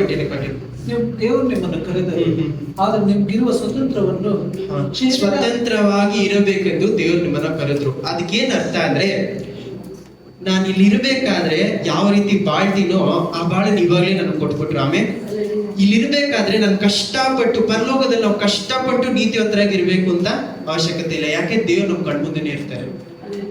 ನಾವೇನ್ ಮಾಡ್ತೀವಿ ಅಂದ್ರೆ, ಈ ಭೂಲೋಕದಲ್ಲಿ ಕಷ್ಟಪಟ್ಟು ನೀತಿವಂತರಾಗಿರ್ಬೇಕು ಅನ್ನುವಂತ ಯೋಚನೆ ಇರುವ ಕಾರಣದಿಂದಾನೇ ನಮ್ಮಿಂದ ಯಾರಿಂದನೂ ನೀತಿವಂತರಾಗಿರಕ್ ಆಗ್ತಾ ಇಲ್ಲ. ಯಾಕೆ? ಏನ್ ಯೋಚನೆ ಮಾಡ್ತೀವಿ? ಕಷ್ಟಪಟ್ಟು ನನ್ನ ಬಲದಲ್ಲಿ ಏನ್ ಮಾಡ್ಬೇಕು ಅಂತ, ನೀತಿವಂತನಾಗ್ಬೇಕು ಅಂತ. ದೇವರು ನಿಮ್ಮ ಶಕ್ತಿಯಲ್ಲಿ ಏನನ್ನೂ ಮಾಡಕ್ಕೆ ಕರೆದಿಲ್ಲ. ಆಮೇಲೆ ಅವರ ಶಕ್ತಿಯಲ್ಲಿ ಮಾಡಕ್ ಕರೆದಿದ್ದಾರೆ. ಆಮೇಲೆ ಅವರ ಕೃಪೆಯಲ್ಲಿ ಮಾಡಕ್ಕೆ ನಮ್ಮನ್ನ ಕರೆದಿದ್ದಾರೆ. ಆಮೇಲೆ ಅವರ ಕೃಪೆಯಲ್ಲಿ ಮಾಡಕ್ ನಮ್ಮ ಕರೆದಿರೋ ಕಾರಣದಿಂದ ನಾವೇನ್ ಮಾಡ್ಬೇಕು? ಅವರ ಕೃಪೆಯನ್ನು ಹುಡುಕುತ್ತಾ ಯಾವಾಗ ಹೋಗ್ತೀವೋ ಅವಾಗ ಈ ಓಟವನ್ನು ಮುಗಿಸಕ್ಕಾಗತ್ತೆ. ಆಮೇಲೆ ಓಡ್ಬೇಕಂದ್ರೆ ಏನ್ ಬೇಕು? ಶಕ್ತಿ ಬೇಕು, ಬಲ ಬೇಕು. ಆಮೇಲೆ ಆ ಬಲ ಎಲ್ಲಿಂದ ಸಿಗುತ್ತೆ? ಇವಾಗ ಮ್ಯಾರಥಾನ್ ಓಡ್ತಾರಲ್ಲ, ಎಷ್ಟು ಕಿಲೋಮೀಟರ್ ಮೈಲ್ಸ್ ಓಡ್ತಾರೆ. ಅಂಥವ್ರಿಗೆ ಏನ್ ಬೇಕು? 2 ವಿಷಯಗಳು ಬೇಕು. ಏನ್ ಬೇಕು? ನೀರ್ ಬೇಕು. ಓಡುವಾಗ್ಲೇ ಏನ್ ಮಾಡ್ತಾರೆ? ತಿಂತಾರೆ. ಚಿಕ್ಕ ಚಿಕ್ಕ ವಿಷಯ, ಚಾಕ್ಲೇಟ್ ತಿಂತಾರೆ, ಅದು ತಿಂತಾರೆ, ಇದು ತಿಂತಾರೆ. ಯಾಕೆ ತಿಂತಾರೆ? ಮ್ಯಾರಥಾನ್ ಓಡ್ಬೇಕಂದ್ರೆ ಎನರ್ಜಿ ಬೇಕು, ಬಲ ಬೇಕು. ಈ ಬಲ ಇಲ್ಲದೆ ಹೋದ್ರೆ, ಸರಿಯಾಗಿ ನೀರು ಕುಡಿಯದೆ ಹೋದ್ರೆ ಏನಾಗುತ್ತೆ? ಡಿಹೈಡ್ರೇಟ್ ಆಗುತ್ತೆ. ಆಮೇಲೆ ಈ ಡಿಹೈಡ್ರೇಟ್ ಆಗ್ಬೇಕಾದ್ರೆ ಏನಾಗುತ್ತೆ? ಓಡಕ್ಕೆ ಸುಸ್ತಾಗುತ್ತೆ. ನಾವು ನಮ್ಮ ಆತ್ಮಿಕ ಜೀವನದಲ್ಲಿ ಸುಸ್ತಾಗಿರೋದಕ್ಕೆ ಕಾರಣ ಪ್ರಾರ್ಥನೆ ಅನ್ನುವಂತ ನೀರನ್ನು ಪವಿತ್ರಾತ್ಮರು ನಮ್ಮ ಮೇಲೆ ತನ್ನ ಜೀವಜಲ ಸುರಿಸೋದು ಯಾವಾಗ? ವಾಕ್ಯದನ್ನು ನೀರಲ್ಲ. ಆಮೇಲೆ ವಾಕ್ಯವನ್ನು ನಾವು ಸರಿಯಾಗಿ ಓದದೆ ಪ್ರಾರ್ಥನೆಯಲ್ಲಿ ನಾವು ಇಲ್ಲದೆ ಇರುವಾಗಲೇ ನನ್ನ ಓಟವನ್ನು ನನ್ನ ಬಲದಲ್ಲಿ ಓಡಕ್ ಪ್ರಾರಂಭಿಸ್ತೀವಿ. ಆಮೇಲೆ ಒಂದು ವೇಳೆ ನಿಮಗೆ ಕ್ರಿಸ್ತನಾಗಿ ಇರಬೇಕು ಅಂತ ಇಷ್ಟ ಇಲ್ಲ ಅಂದ್ರೆ ಯಾಕೆ ಬಿಟ್ಟು ಹೋಗ್ತಾ ಇಲ್ಲ? ಎಷ್ಟೋ ಜನ ಬಂದು ಹೇಳ್ತಾರೆ ಏನಂತ, ಬ್ರದರ್ ಎಷ್ಟೋ ಕಷ್ಟಪಟ್ಟೆ, ಪಾಪನ್ ಬಿಟ್ಟು ಬರಕ್ಕೆ ಆಗ್ತಾ ಇಲ್ಲ. ಸರಿ ಆಯ್ತು, ತಿರುಗಿ ನಿಮ್ಮ ಹಿಂದೆ ಜೀವನಕ್ಕೆ ಹೋಗ್ಬಿಡಿ. ಪಾಪನ್ ಬಿಟ್ಟು ಬರಕ್ ಆಗ್ತಾ ಇಲ್ಲ, ಅದೇ ಜೀವನಕ್ಕೆ ಹೋಗ್ಬಿಡಿ. ಅದೇ ಮಾಡಕ್ಕಾಗತ್ತೆ? ನಾನು ಬ್ಯಾಪ್ಟಿಸಮ್ ಎಲ್ಲ ತಗೊಂಡ್ಬಿಟ್ಟೆ, ದೇವ್ರ ಹತ್ರ ಬಂದ್ಬಿಟ್ನಲ್ಲ ಬ್ರದರ್, ಯಾವ ರೀತಿ ಹಿಂದೆ ಹೋಗಕ್ಕೆ? ಮತ್ತೆ ಹಿಂದೆ ಹೋಗಕ್ಕಾಗಲ್ಲ ಅಂದ್ರೆ ಎಲ್ಲಿ ಹೋಗ್ಬೇಕು? ಮುಂದೆ ಹೋಗ್ಬೇಕು. ಹಿಂದೆ ಹೋಗಕ್ಕೆ ಇಷ್ಟ ಇಲ್ಲ ಅಂದ್ರೆ ಏನ್ ಮಾಡ್ಬೇಕು? ಮುಂದೆ ಹೋಗ್ಬೇಕು. ಮುಂದೆ ಹೋಗದೆ ಏನ್ ಮಾಡ್ತಾ ಇರ್ತೀವಿ? ಒಂದೇ ಜಾಗದಲ್ಲಿ ನಿಂತ್ಕೊಂಡು ದೇವರೇ ನನ್ನನ್ನು ಬಂದು ಕಾಪಾಡಿ. ದೇವರು ನಿಮ್ಮನ್ನು ಬಂದು ಕಾಪಾಡಿನೇ ಏನ್ ಮಾಡಿದ್ದಾರೆ? ಪುನರ್ಜೀವನ ಕೊಟ್ಟಿದ್ದಾರೆ. ಇವು ಹೆಂಗಿದೆ ಅಂದ್ರೆ, ನನ್ ವಾರ್ಗಂದ್ರೆ ಏನು?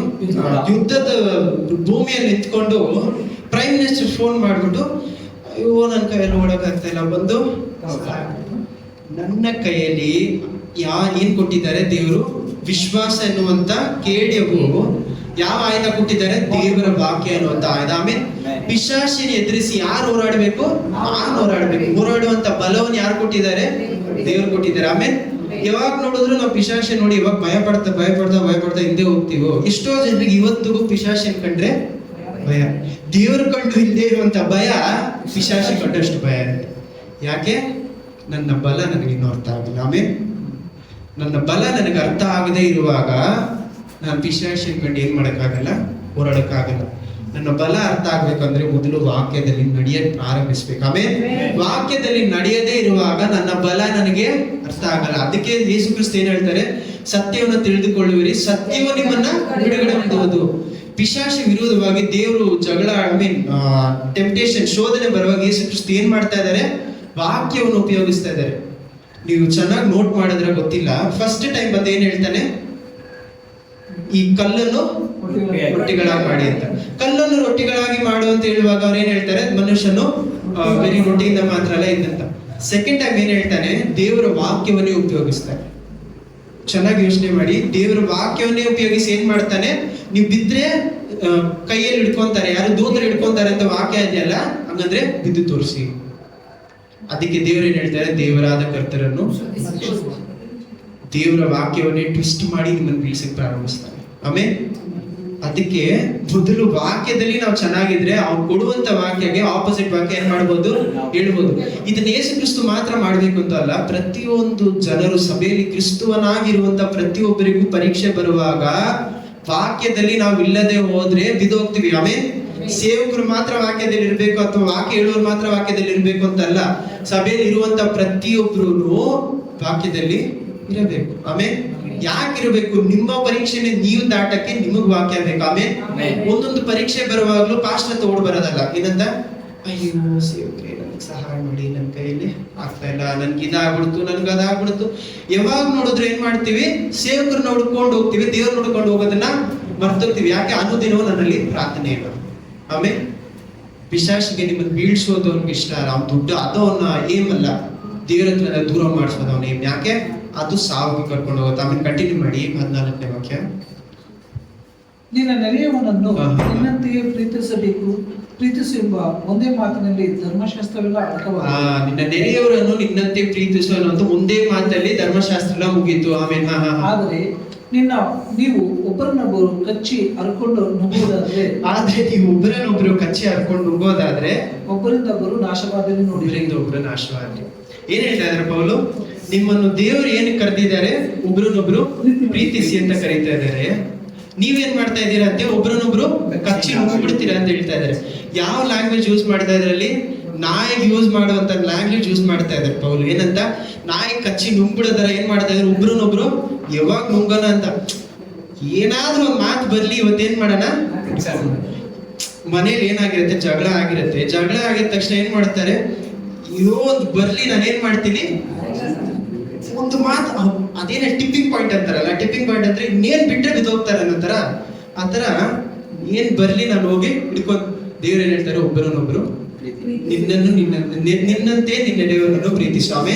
ಇಲ್ಲೇನ್ ಹೇಳ್ತಾ ಇದ್ರೆ, ಆದರೆ ನೀವು ಈ ರೀತಿ ಬಾಳ್ತಾ ಇದ್ದೀರಾ, ನಿಮ್ಮನ್ನು ದೇವರು ಇದಕ್ಕೋಸ್ಕರ ಕರೆದಿಲ್ಲ. ಆಮೇಲೆ ಕಂಟಿನ್ಯೂ ಮಾಡಿ. ನಾನು ಹೇಳುವುದು ಏನೆಂದರೆ, ಪವಿತ್ರಾತ್ಮನನ್ನು ಅನುಸರಿಸಿ. ಇವಾಗ ಈ ವಾಕ್ಯ ಮುಖ್ಯ. ಇಷ್ಟುವರೆಗೂ ಓದಿದ ಒಂದು ವಾಕ್ಯ ಇದೆ ಅಂದ್ರೆ, ಅಲ್ಲಿ ಏನ್ ಹೇಳ್ತಾ ಇದ್ರೆ, ನೀವು ದೇವರ ಮೂಲಕ ನೀವು ನ್ಯಾಯ ತೀರ್ಪು ಹೊಂದ್ಕೊಂಡಿದ್ದೀರಾ, ಆದರೆ ಪವಿತ್ರಾತ್ಮನನ್ನು ಅನುಸರಿಸಿ ನಡೆದುಕೊಳ್ಳಿರಿ. ಪವಿತ್ರಾತ್ಮರು ಅನುಸರಿಸಿ ನಡೆದುಕೊಂಡ್ರೆ ಸಿಂಪಲ್ ಆದ ಅರ್ಥ ಏನಂದ್ರೆ, ಪವಿತ್ರಾತ್ಮರು ಹೇಳುವುದನ್ನು ಕೇಳಿ ಕೀಳ್ಪಡೆದು ನಡೆಯಿರಿ. ಆಮೇಲೆ ಆಗ ನೀವು ಶರೀರ ಭಾವದ ಅಭಿಲಾಷೆಗಳನ್ನು ಇಷ್ಟು ಮಾತ್ರಕ್ಕೂ ನೆರವೇರಿಸುವುದಿಲ್ಲ. ನೀವು ನಿಮ್ಮ ಶರೀರ ಭಾವದ ಆಸೆಗಳನ್ನ ಏನ್ ಮಾಡಲ್ಲ ಅಂದ್ರೆ ಸ್ವಲ್ಪನೂ ನೆರವೇರಿಸಲ್ಲ. You won't. ಹಾಗಂದ್ರೆ ದೇವರ ವಾಕ್ಯ ನಿಜವಾಗಿದೆಯಾ? ಆಮೇಲೆ ನಿಜವಾಗಿದೆಯಾ? ಟ್ರೂತ್ ಇಸ್ ಇಟ್ ಟ್ರೂತ್ ಅಂತ ಕೇಳ್ತಾ ಇದ್ದೇನೆ. ಆಮೇಲೆ ಹಂಗಿರ್ಬೇಕಾದ್ರೆ ಏನ್ ಹೇಳ್ತಾ ಇದ್ರೆ, ನೀವು ದೇವರು ಹೇಳುವುದನ್ನ ಕೇಳಿ ನಡೆದರೆ ಪಾಪದಲ್ಲಿ ಬೀಳಲ್ಲ, ಶರೀರ ಭಾವದ ಆಸೆಗಳನ್ನು ನೆರವೇರಿಸಲ್ಲ. ಆಮೇಲೆ ಕಂಟಿನ್ಯೂ. ಯಾಕೆಂದರೆ ಶರೀರ ಭಾವವು ಅಭಿಲಾಷಿಸುವುದು ಆತ್ಮನಿಗೆ ವಿರುದ್ಧವಾಗಿದೆ. ಶರೀರ ಆಸೆ ಪಡುವುದು ಆತ್ಮಕ್ಕೆ ವಿರೋಧವಾಗಿದೆ, ಆತ್ಮದಲ್ಲಿ ಆಸೆ ಪಡುವುದು ಶರೀರಕ್ಕೆ ವಿರೋಧವಾಗಿದೆ. ಆಮೇಲೆ ನೀವು ಮಾಡಲು ಇಚ್ಛಿಸುವುದನ್ನು ಮಾಡದಂತೆ ಇವು ಒಂದಕ್ಕೊಂದು ಹೋರಾಡುತ್ತವೆ. ನೀವು ಏನ್ ಮಾಡತ್ತಂತೆ, ನಾನು ಹೇಳಿದ್ನಲ್ಲ ಸ್ಟಾರ್ಟಿಂಗ್ ಅಲ್ಲಿ, ನಿಮ್ಮ ಮಾಂಸ ನಿಮ್ಮ ಜೊತೆಲೇ ಇರುವಂತ ದ್ರೋಹಿ. ನಿಮ್ಮ ಮಾಂಸ ಜೊತೆಯಲ್ಲಿರುವಂತ ದ್ರೋಹಿ ಏನ್ ಮಾಡಕ್ಕಾಗಲ್ಲ ನಿಮ್ಮ ಮಾಂಸವನ್ನು, ಅಂದ್ರೆ ನಿಮ್ಮ ಜ್ಞಾನವನ್ನು ನಂಬಕ್ಕಾಗಲ್ಲ. ಆಮೇಲೆ ಎಕ್ಲಿಶಿಯಾಸ್ ನಿಮ್ ಮನೇಲಿ ಹೋಗಿ ಓದಿ, ಪ್ರಸಂಗಿರಿ ಯಾವಾಗಾದ್ರೂ ಓದಿ, ಅಲ್ಲಿ ಏನ್ ಹೇಳ್ತಾರೆ, ನನ್ನ ಜ್ಞಾನ ನನಗೆ ಏನಕ್ಕೂ ಉಪಯೋಗ ಇಲ್ಲ, ದೇವರ ಜ್ಞಾನ ಉಪಯೋಗ ಆಯ್ತು ಅಂತ. ಆಮೇಲೆ ಓಕೆ, ಇದಾದ್ಮೇಲೆ ಏನ್ ಹೇಳ್ತಾ ಇದಾರೆ ಅಂದ್ರೆ, ನಿಮ್ಗೆಲ್ರೂ ಗೊತ್ತು ಪವಿತ್ರಾತ್ಮರ ಫಲಗಳು, ಲವ್, ಜಾಯ್, ಪೀಸ್, ಪೇಷನ್ಸ್, ಇದೆಲ್ಲ ಗೊತ್ತಿದೆ. ಇದಾದ್ಮೇಲೆ 24ನೇ ವಾಕ್ಯ ಓದಿ. ಇದ್ ಮನೇಲಿ ಹೋಗಿ ನೀವು ಇದನ್ನು ಸ್ವಲ್ಪ ಧ್ಯಾನ ಮಾಡಿ. ಅದ್ರ 24ನೇ ವಾಕ್ಯ ಓದಿ. ಕ್ರಿಸ್ತ ಯೇಸುವಿನವರು ಯಾರು ಕ್ರಿಸ್ತ ಯೇಸುವಿಗೆ ಸೇರಿದವರಾಗಿರ್ತಾರೋ ತಮ್ಮ ಶರೀರ ಭಾವ, ತಮ್ಮ ಶರೀರದ ಆಸೆಗಳನ್ನು, ಅದರ ವಿಷಯದ ಅಭಿಲಾಷೆ, ಸ್ವಚ್ಛ ಅಭಿಲಾಷೆ ಸಹಿತ ಶಿಲುಬೆಗೆ ಹಾಕಿದರು.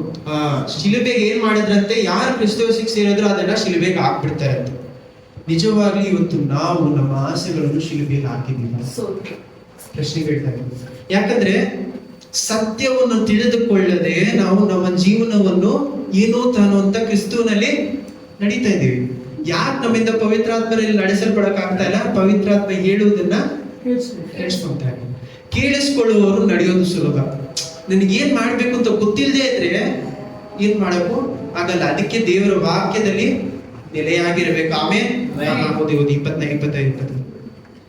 ನಾವು ಆತ್ಮನಿಂದ ಜೀವಿಸುತ್ತಿರಲಾಗಿ ಆತ್ಮನನ್ನು ಅನುಸರಿಸಿ ನಡೆಯೋಣ. ಅಹಂಕಾರಿಗಳು ಒಬ್ಬರನ್ನೊಬ್ಬರು ಕೆಣಕುವರು, ಒಬ್ಬರ ಮೇಲೊಬ್ಬರು ಮತ್ಸರವುಳ್ಳವರು ಆಗದೇ ಇರೋಣ.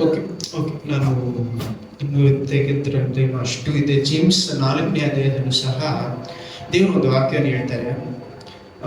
ಸಮಯ ಇರೋದ್ರಿಂದ ಕೇಳಕ್ಕಾಗಲ್ಲ. ಜೇಮ್ಸ್ 4ರಲ್ಲಿ 5ನೇ ವಾಕ್ಯ. ಜೇಮ್ಸ್ ಯಾಕೋಬನು 4ರಲ್ಲಿ 5ನೇ ವಾಕ್ಯದಲ್ಲಿ ಏನ್ ಹೇಳ್ತಾರೆ ಅಂದ್ರೆ, ದೇವರು ನಿಮ್ಮಲ್ಲಿ ಇಟ್ಟಿರುವಂತ ಜೇಮ್ಸ್ 4 ಯಾಕೋಬನು 4ನೇ ಅಧ್ಯಾಯ 5ನೇ ವಾಕ್ಯ. ಯಾಕೋಬ 4ನೇ ವಚನ 4-5. ದೇವರು ನಮ್ಮಲ್ಲಿ ಇರಿಸಿರುವ ಪವಿತ್ರಾತ್ಮನು ಅಭಿಮಾನ ತಾಪದಿಂದ ನಮಗೋಸ್ಕರ ಅಂಬರಿಸುತ್ತಾರೆ ಎಂಬ ಶಾಸ್ತ್ರೋಕ್ತಿ ಬರೀ ಮಾತೆಂದು ಭಾವಿಸುತ್ತಿಲ್ಲ. ಇಲ್ಲ ಈ ವಾಕ್ಯಕ್ಕೆ ಏನ್ ಅರ್ಥ ಅಂದ್ರೆ, ಪವಿತ್ರಾತ್ಮರು ದೇವರು ನಿಮ್ಮ ಮೇಲೆ ಇಟ್ಟಿರುವಂತ ಆತ್ಮಕ್ಕೆ ಏನ್ ಮಾಡ್ತಾರೆ, ಈ ಎನ್ವೀಸ್ ಅಂತಾರೆ. ಎನ್ವೀಸ್ ಅಂದ್ರೆ ಅದನ್ನ ನೋಡಿ ಏನ್ ಮಾಡ್ತಾರೆ ಅಂತೆ, ಜೆಲ್ಲಸ್ ಗಾಡ್ ಅಂತಾರೆ. ಅಂದ್ರೆ ಏನ್ ಹೇಳ್ತಾರೆ, ತುಂಬಾ ಭಯಂಕರವಾದಂತ ದೇವರು ನಿಮ್ಮನ್ನು ನೋಡಿ ಹೊಟ್ಟೆ ಕಿಚ್ಚಲ್ಲಪ್ಪ. ಜೆಲಸ್ ಗಾಡ್ಗೆ ಹೇಳ್ತೀರಾ? ತಮಿಳ್ ಹೇಳ್ತಾರಲ್ಲ 4ರಲ್ಲಿ ತಮಿಳ್ ಒತ್ತಡ ಪಡಿ. ಜೇಮ್ಸ್ 4:5. ಜೇಮ್ಸ್ 4.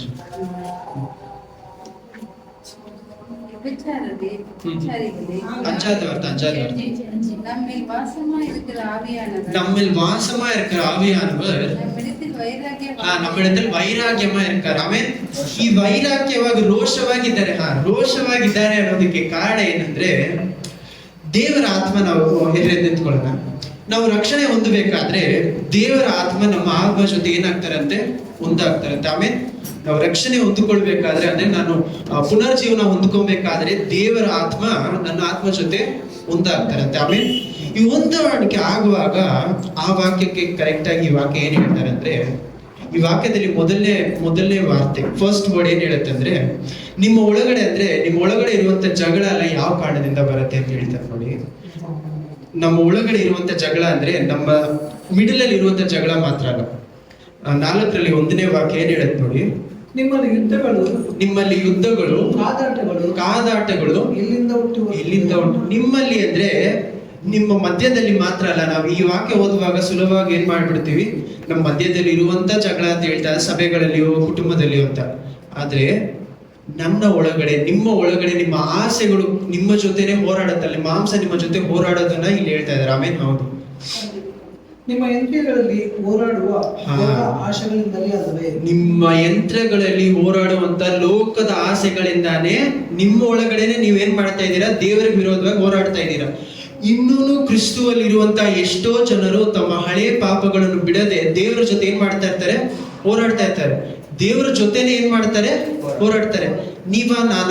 ನಾನು ಆಚೆ ಬರ್ತೀನ ಪಾಪದಿಂದ, ಅಥವಾ ನೀವು ನನ್ನ ಬಿಟ್ಟು ಹೋಗ್ತೀರಾ ಅಂತ ಏನ್ ಮಾಡ್ತಾರೆ, ದೇವರ ಜೊತೆ ಹೋರಾಡ್ತಾ ಇರ್ತಾರೆ. ಆಮೇಲೆ ಆ ಕಾರಣದಿಂದ ಏನಾಗ್ತದೆ ನೋಡಿ, ನೀವು ಆಶಿಸಿದರೂ ಹೊಂದದೇ ಇದ್ದೀರಿ.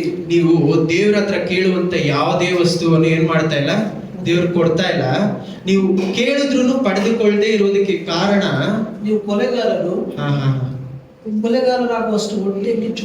ಕೊಳ್ಳೆಗಾರರಾಗುವಷ್ಟು ಹೊಟ್ಟೆ ಕಿಚ್ಚು ಅಂದ್ರೆ ದೇವರು ನನ್ನಲ್ಲಿ ಹಾಕಿರುವಂತ, ಅವ್ರು ನನಗೆ ಕೊಟ್ಟಿರುವಂತ ಪವಿತ್ರ ಆತ್ಮರ ಬೆಂಕಿಯನ್ನು ಆಫ್ ಮಾಡುವಷ್ಟು ನನ್ನಲ್ಲಿ ಏನ್ ಮಾಡುತ್ತಂತೆ, ನನ್ನ ಆಸೆ ಅಷ್ಟು ತಳ್ಳಿ ಬಿಡುತ್ತಂತೆ. ಅದನ್ನೇ ಜೇಮ್ಸ್ 1ನೇ ಅಧ್ಯಾಯದಲ್ಲಿ ಮರಣ ಅಂತ ಇದ್ದಾರೆ.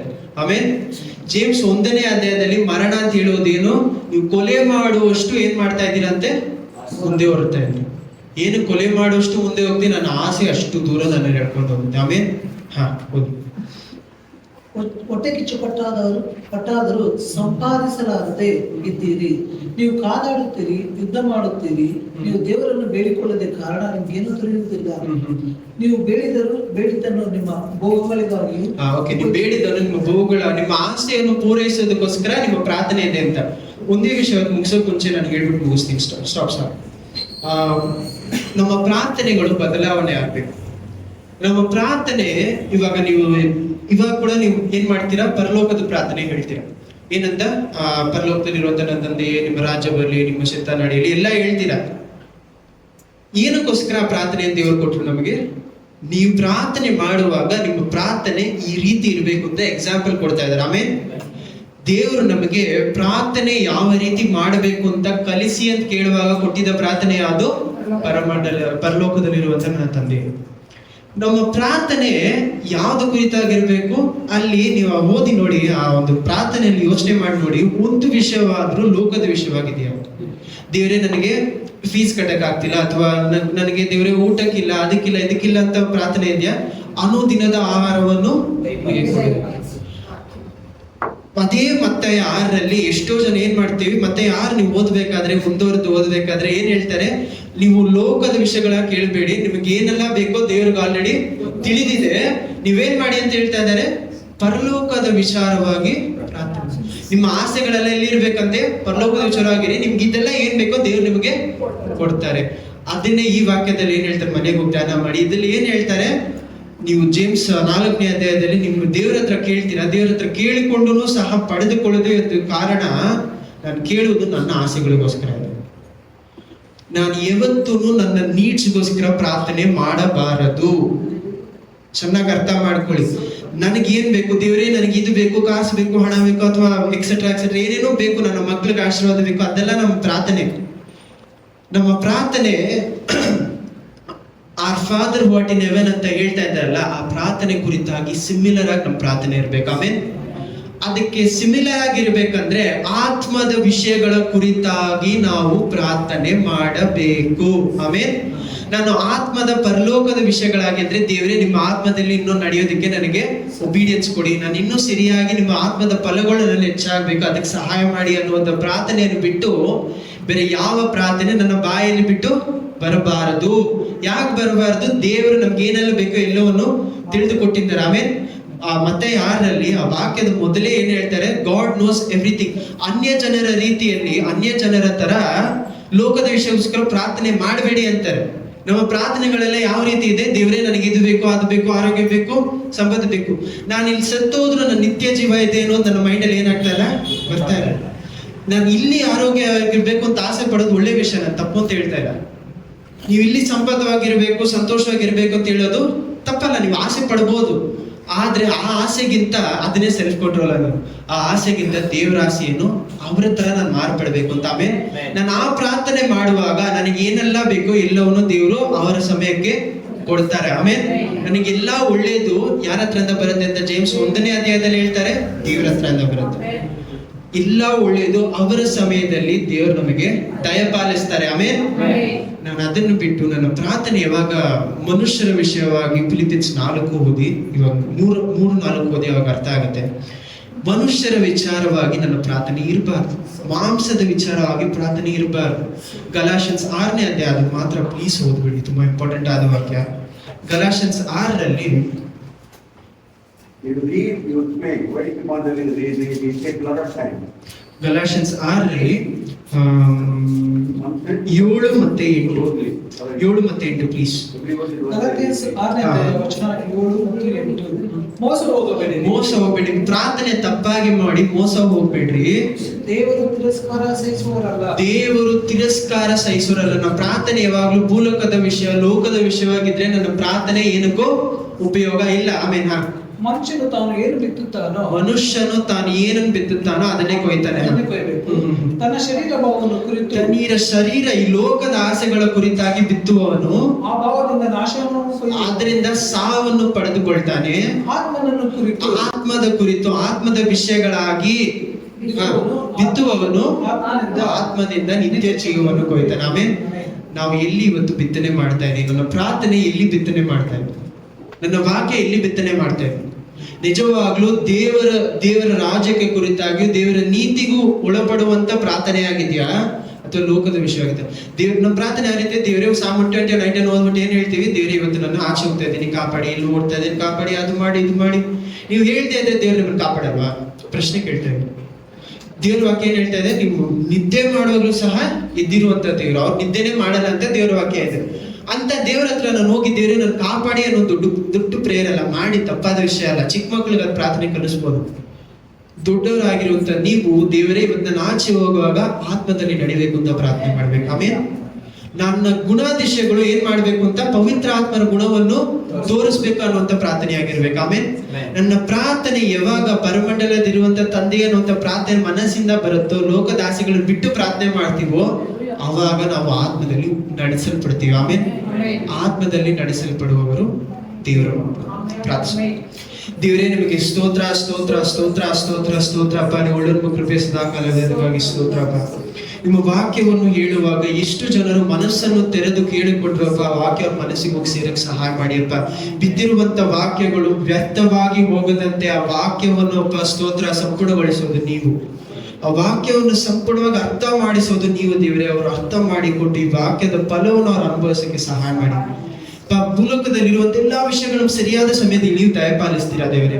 ಯಾವುದಕ್ಕೂ ಇವತ್ತು ನಾವಪ್ಪ ಸ್ತೋತ್ರ, ಊಟ ಬೇಕು, ನೀರು ಬೇಕು, ನಾವೆಲ್ಲೂ ಹೋಗಿ ನಿಂತ್ಕೊಳ್ಳೋ ರೀತಿಯಲ್ಲಿ ನಮಗೆ ಇಟ್ಟಿಲ್ಲಪ್ಪ.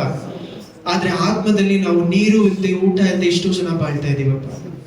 ಹಂಗೆ ಬಾಳದಂತೆ ಆತ್ಮದಲ್ಲಿ ಬಿತ್ತುವಂತ ನಾವಪ್ಪ ನಿತ್ಯ ಜೀವನ ಪಡೆದುಕೊಳ್ಳುವಂತೆ ನೀವು ಸಹಾಯ ಮಾಡಿ. ಮಾಂಸದಲ್ಲೇ ಬಿತ್ತಾ ಇದ್ರೆ ಮರಣವನ್ನು ಹೊಂದ್ಕೊಳ್ತೀವಿ ಅಂತ ವಾಕ್ಯ ಇದೆ ದೇವರೇ. ನಿಮ್ಮ ಆತ್ಮದಲ್ಲಿ ಬಿತ್ತೋಕ್ ಸಹ ನಮ್ಮ ಪ್ರಾರ್ಥನೆ ಪರಮಂಡಲ ಪ್ರಾರ್ಥನೆ ಅನ್ನುವಂತ ರೀತಿಯಲ್ಲಿ ನಮ್ಮ ಪ್ರಾರ್ಥನೆ ಮಾರ್ಪಡುವುದಕ್ಕೆ ಸಹಾಯ ಮಾಡಿ ದೇವರೇ. ಇವತ್ತೂ ಲೋಕದ ವಿಷಯಕ್ಕೋಸ್ಕರ ಪ್ರಾರ್ಥನೆ ಮಾಡಿಲ್ಲ. 5 ರೊಟ್ಟಿ 2 ಮೀನನ್ನು ಸಹ ನೀವು ತೆಗೆದುಕೊಂಡು ದೇವರಿಗೆ ಸ್ತೋತ್ರ ಹೇಳ್ತೀರಿ ಹೊರತು ಅದಕ್ಕೋಸ್ಕರ ಪ್ರಾರ್ಥನೆ ಮಾಡಿಲ್ಲ. ನಮ್ಮ ಜೀವನದಲ್ಲಿ ಬರುವಂತ ಎಲ್ಲಾ ವಿಷಯಗಳನ್ನು ತೆಗೆದುಕೊಂಡು ಸ್ತೋತ್ರ ಹೇಳುವಾಗಪ್ಪ ನಮ್ಮ ನೀಡ್ಸ್ ಅನ್ನ ನೀವು ಸಂಪೂರ್ಣಗೊಳಿಸ್ತೀರಪ್ಪ. ಆದ್ರೆ ಅದನ್ನು ಹುಡುಕದಂತೆ ನಿತ್ಯ ಜೀವನ ಹುಡುಕಿ ನಾವು ಓಡೋದಕ್ಕೆ ಸಹಾಯ ಮಾಡಿಯಪ್ಪ.